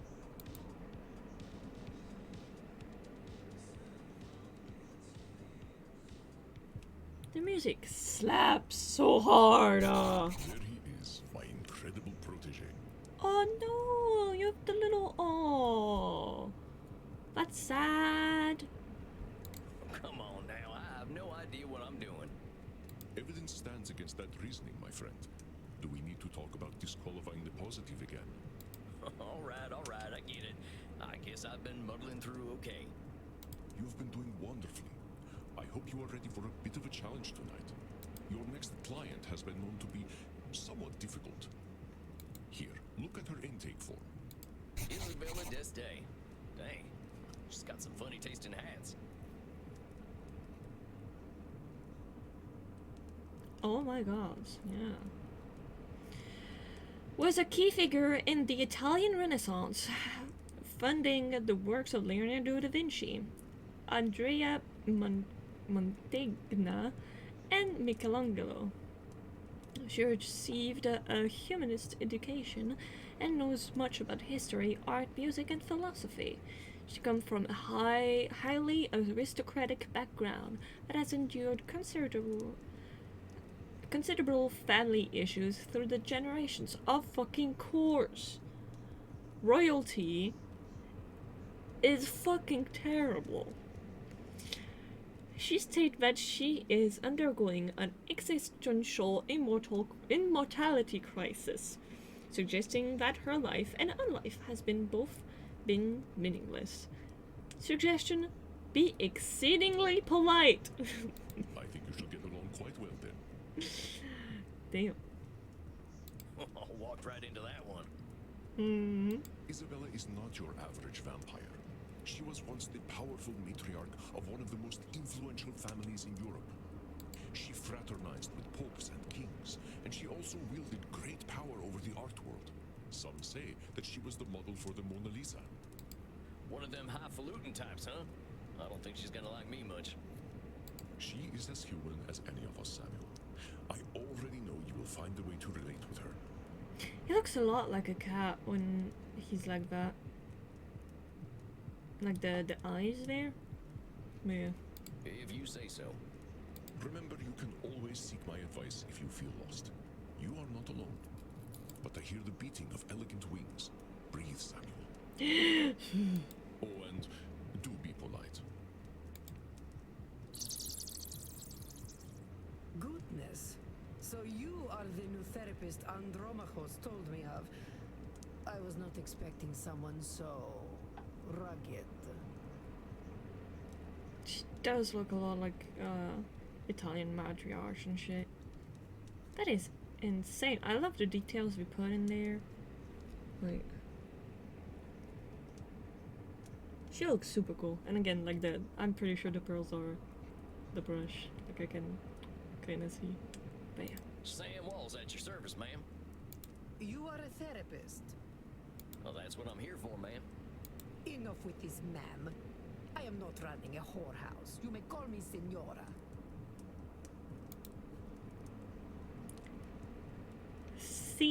Nora? Nope.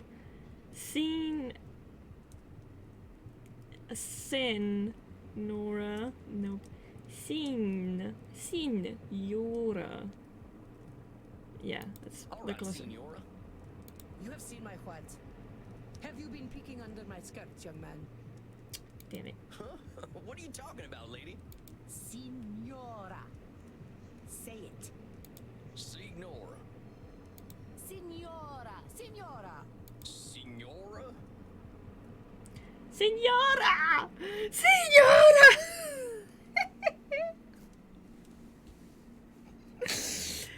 There's a meme. There's a meme. Porca miseria. This is not going to be easy, is it? I don't think I need to translate that because it's rather transparent. Therapy ain't never easy, Senora. So, therapy is always easy then. Double negation. I said it ain't never easy, Senora.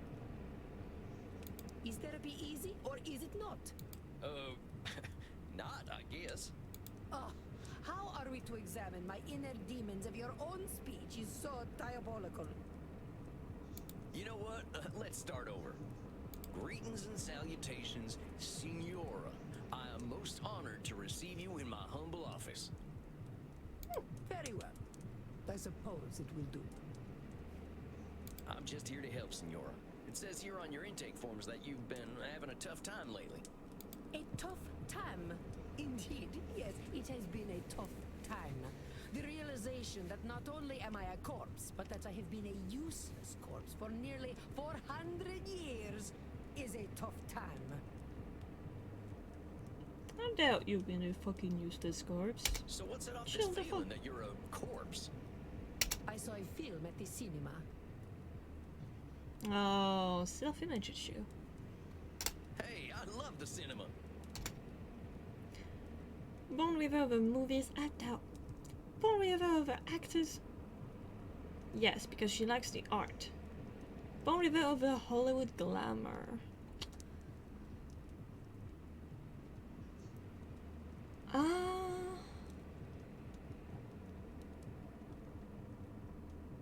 I don't think that's the glamour she likes because she has the like image issues. So like probably actors. I think she would enjoy actors. Hot dang, them actors can really light up the screen sometimes.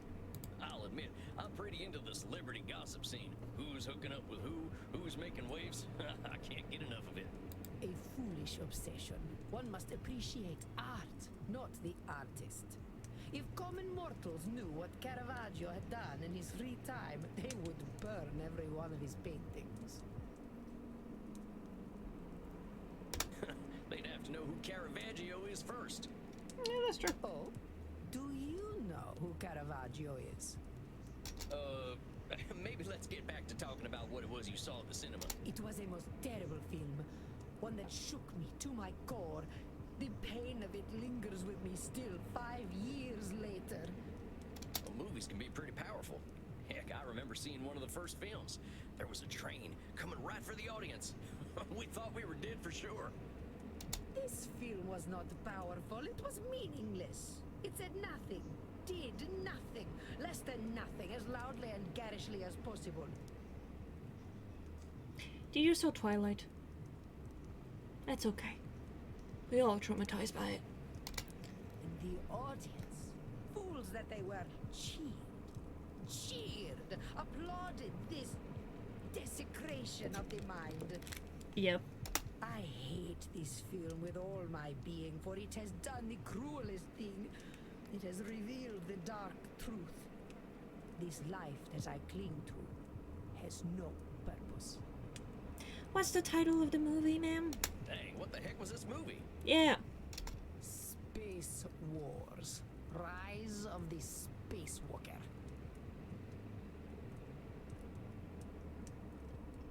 Star Wars, the Rise of the Skywalker? Yeah. Yeah. I get what you mean. Wait a minute. Space Wars, the big science fiction franchise? Yes, I believe it is important to understand modern media diets. True. But that's the movie that gave you your personal crisis? Mind your tone. Do not think me a fool. I know it was not high art. I'm not thinking you a fool, I'm just so fucking surprised that from all things it came from Star Wars. The money it made, it would make even the Pope blush. Ah. This stinking trash. This is what the people want. Not really. You see, I understand now. My attempts to infuse art with meaning were pointless. All that I am, all that I ever was, is dead. What? For such a complicated woman, the answers are overly simple for Signora Deste, are they not, Samuel? You see, I understand now. My attempts to infuse art with meaning were pointless. All that I am, all that I ever was, is dead. You don't seem that dead to me. We're having this conversation, ain't we? Ain't just lying there decomposing. It is no different. I might as well be rotting in the ground. I think you might get pretty bored. Are you getting smart with me, boy? Look, I'm just talking facts.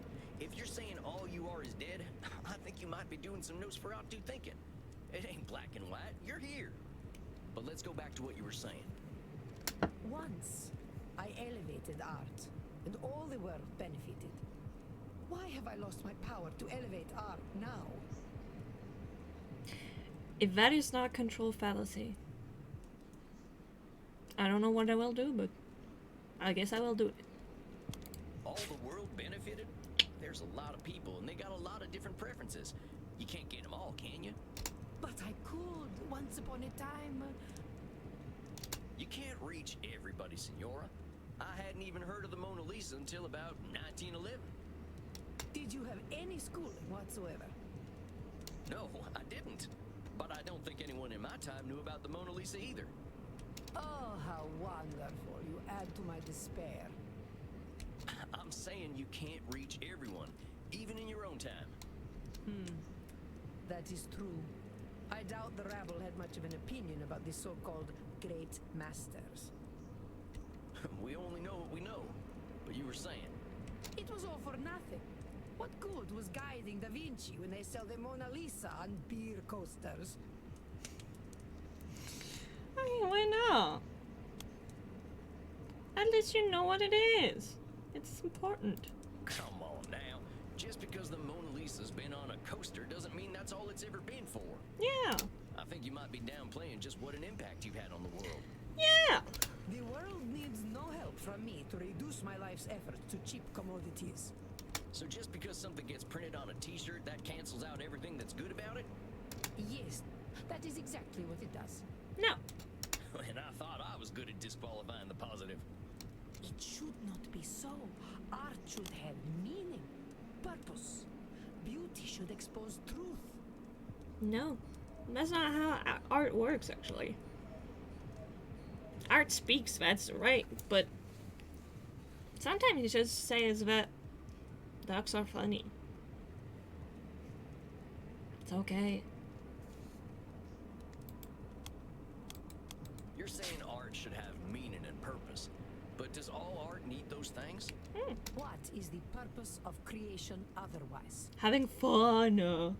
How about if I just like doodling? Yeah. Is that a good enough reason to draw? It is a pointless reason. And? Or maybe I want to do something pointless. All I'm saying is that I don't have the same shoulds you do. Perhaps you should. But I don't. I'm gonna do what I'm gonna do. Which is speak like a peasant. Heck, that's what I am, Senora. Ain't nothing gonna change that reality. Let's get back to what you were saying. But it seems I am just a dead woman. A walking corpse who is not worth listening to. I should walk into the sun.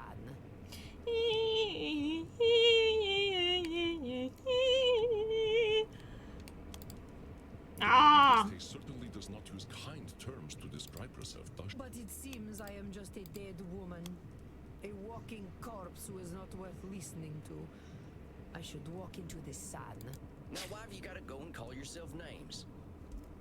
They are not names, they are my reality. I am a dead woman, and I am a corpse, am I not? You're a dead woman. That's true. You're not a corpse. Is that all you are? This is how I am defined by the world. Yeah, but not by yourself. Seems to me you're the one using them names. Hell, I think I'd be a little afraid of calling you a corpse. As you should be. Allow me to continue. You know, you make me sound rather mad. Like an old woman, railing at the world, screaming into the void, all to no purpose. Look, Senora, all I'm trying to do is show you where you're a little rigid in your thinking is all. You're expecting a lot from the world and a lot from yourself. It ain't no surprise that you're gonna be disappointed over and over again. I suppose that is some insight. Indeed, I have been in a state of disappointment from the moment I was 16. I mean, you were at the Renaissance, so... Yeah. But what happened when you were 16? I got married. Yeah. My fault was, like, her first time. But marriage is, yeah, right next to it. I think I get it. You absolutely do not get it. You are a man. Well then, help me understand. Frankie, my husband. He taught me the meaning of disappointment. Damn! Holy shit!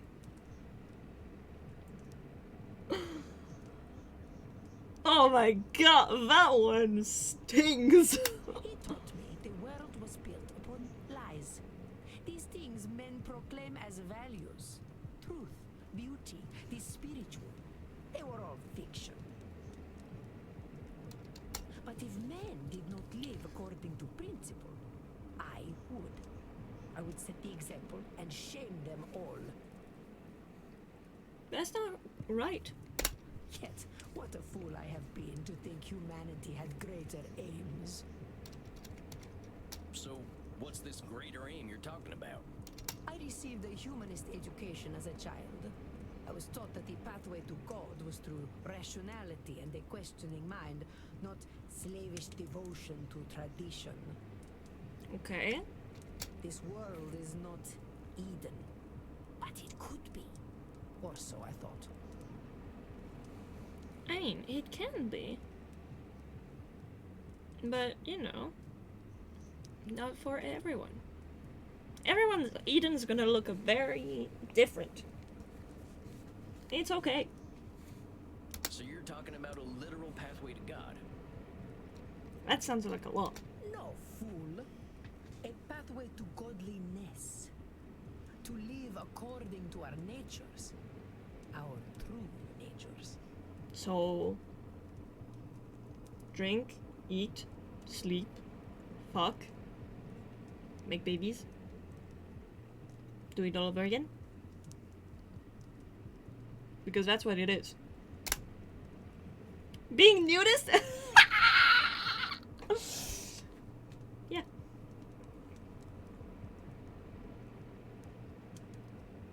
I'm kind of sad there's no quick save.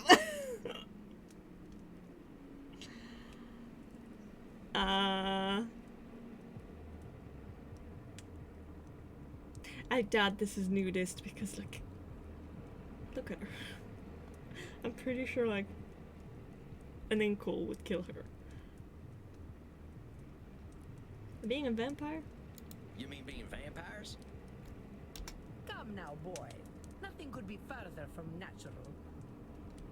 All this foolish hissing and copulation and blood drinking does not bring us closer to God. This sentence nailed the accent. But it does give us more time to find the path. Ah, so that's why you decided Will, talk to me about this pathway to God. How do you reckon we find this path? I reckon nothing. I've always known that we can find our way back to God by fulfilling our human potential to be the greatest souls possible.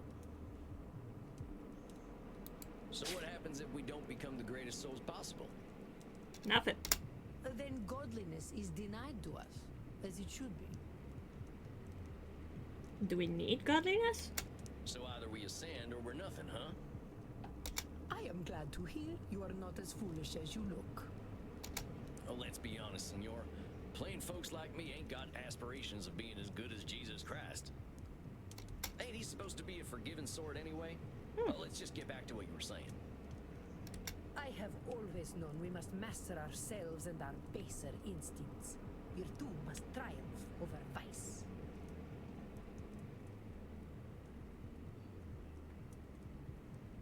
Just like... No? Okay. You know, there have been many entities over time that have tried to control humanity.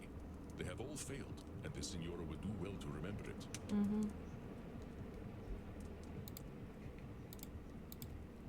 I have always known we must master ourselves and our baser instincts. Virtue must triumph over vice. Control policy? You've been around a while, senora. In all that time, when have we mastered ourselves and our baser instincts? Not a single day. Men especially have no bottom to their depravity. All right, fair enough. So us fellas have disappointed you every day for a few hundred years, right? Ain't that proof that nothing you do is gonna change that? An evil thought, Mr. Sam Walls, but true, I concede. We're in agreement then. It's a little bit of a control fallacy if you think that's gonna change because of you. Well, let's keep going.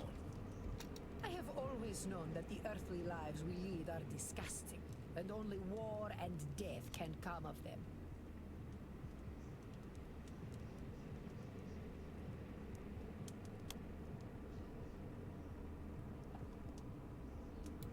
Hold up just a sec there, cowpoke. You really think all we can do is sow death and destruction? Don't call her cowpoke. Oh no. I do not poke cows. Do I look like a farmer? Come on, senora. You've been alive to see what? 15, 20 billion people live and die?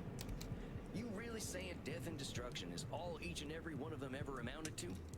Well, perhaps not individually, but as an immortal, I look at the greater arc of history.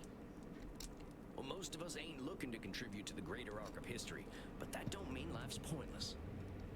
That's some Nosferatu thinking, I'll tell you what. But let's continue.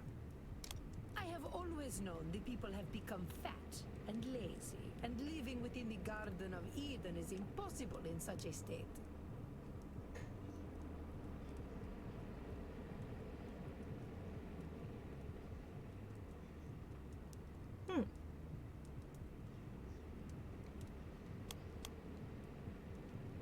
Yeah, but we grow fat and compliant because there's peace. There's advancement. And also people were fat and lazy already in the Renaissance. Shush. Our esteemed client is very good at coming up with names for others, isn't she? Perhaps you can call her out on this behavior. I have always known the people have become fat and lazy. And Sounds to me like you're coming up with labels for kicking people out of the Garden of Eden. Is that all all we amount to? Fat and lazy? Look around your own country, boy. Look at me. See my disgusting rolls and saggy features. Ma'am, you're beautiful. Shut the fuck up. Would you let me into the Garden of Eden? Yes. Well, sure, why the heck not? I am glad you are not the gatekeeper then. Why? Wouldn't you be get to be in the Garden of Eden? You rather have a gatekeeper who wouldn't let you in? Listen, senor, you gotta go easy on yourself with them labels. Well, let's Preach. keep talking, though. I have always known we should act with dignity if we would take our place at God's side once more. We should. I think this here's the meat of it, senora. The filet mignon. How the fuck did you spell that? I fear your French is even worse than your Italian. Kinda. Here's the thing, senora. Who came up with all them shoulds that'll take you to God? Again, we have somebody that has a lot of shoulds. Why, the greatest thinkers of history that I studied in my youth. Plato, Aristotle, Cicero, Aquinas.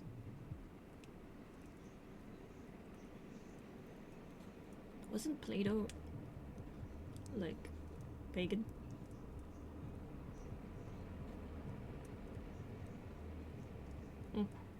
Sounds like a bunch of dead guys to me. Yeah. That really had it all figured out way back when, huh? Well, of course not. How foolish do you think me? Not at all, senora. Just questioning where all them shoulds are coming from. But let's keep going.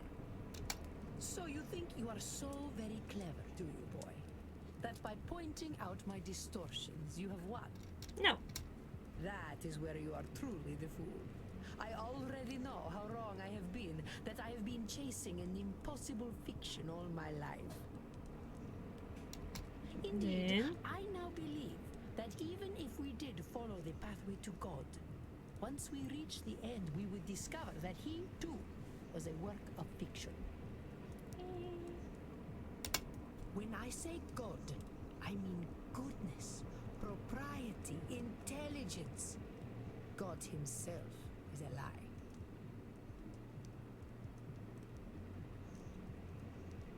Not really. There's a lot of good people out there. I see. So you've lost your faith. Yes, it has crumbled to dust, much like myself in this fat, wretched old body. Name calling. Beauty and truth are lies. Ideas developed by ugly men to justify their existence. Kinda true. While we occupy ourselves chasing those ideals, they create space wars to leech our money and our vitality. Also kinda true. And to think they call me judgmental, or they created the false ideal to judge against. You don't think I'm judgmental, do you, boy? Kinda.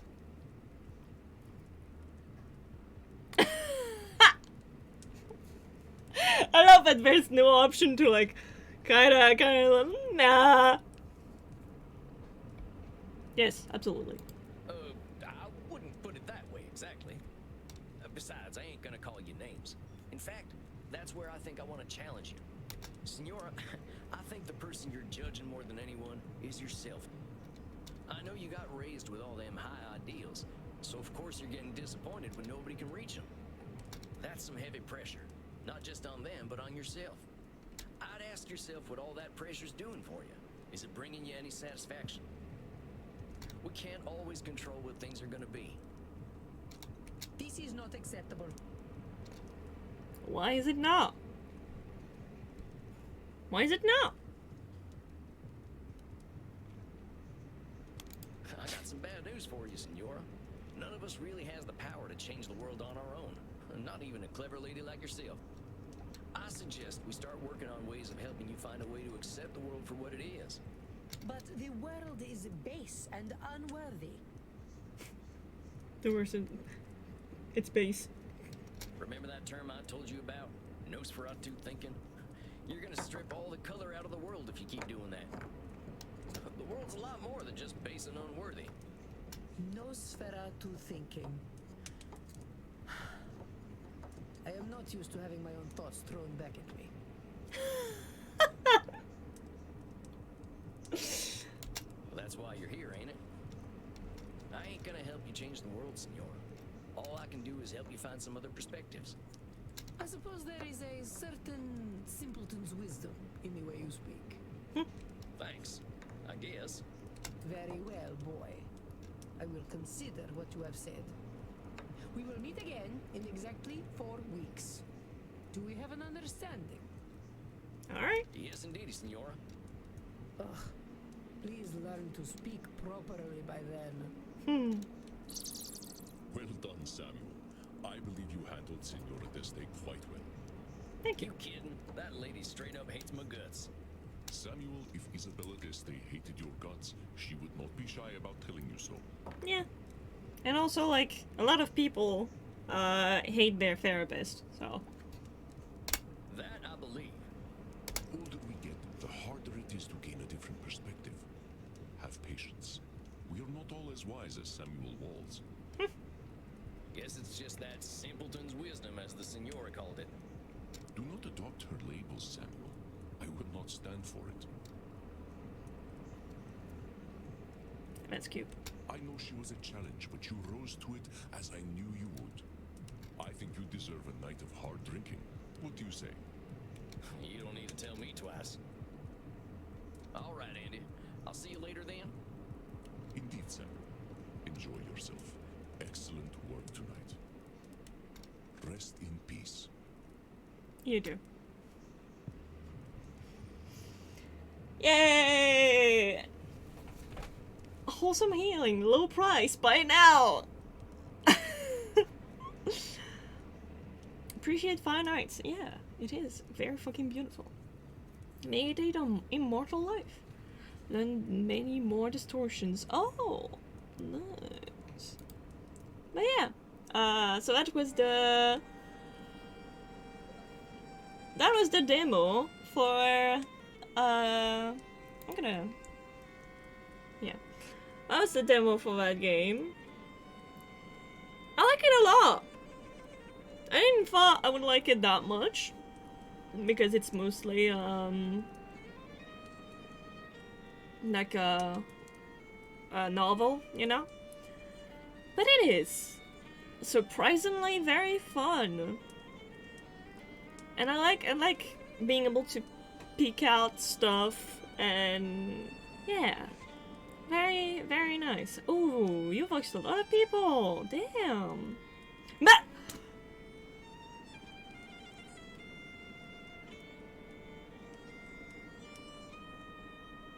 Matt Mercer!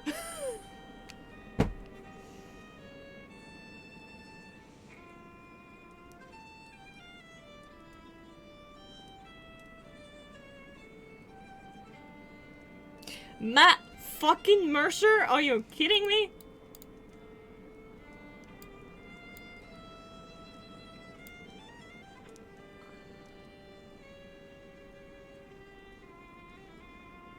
Oh, there's a 2? I hope so. Hold on. I need to...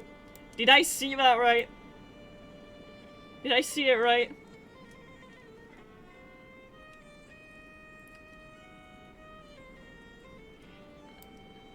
Matt Mercer! Damn it!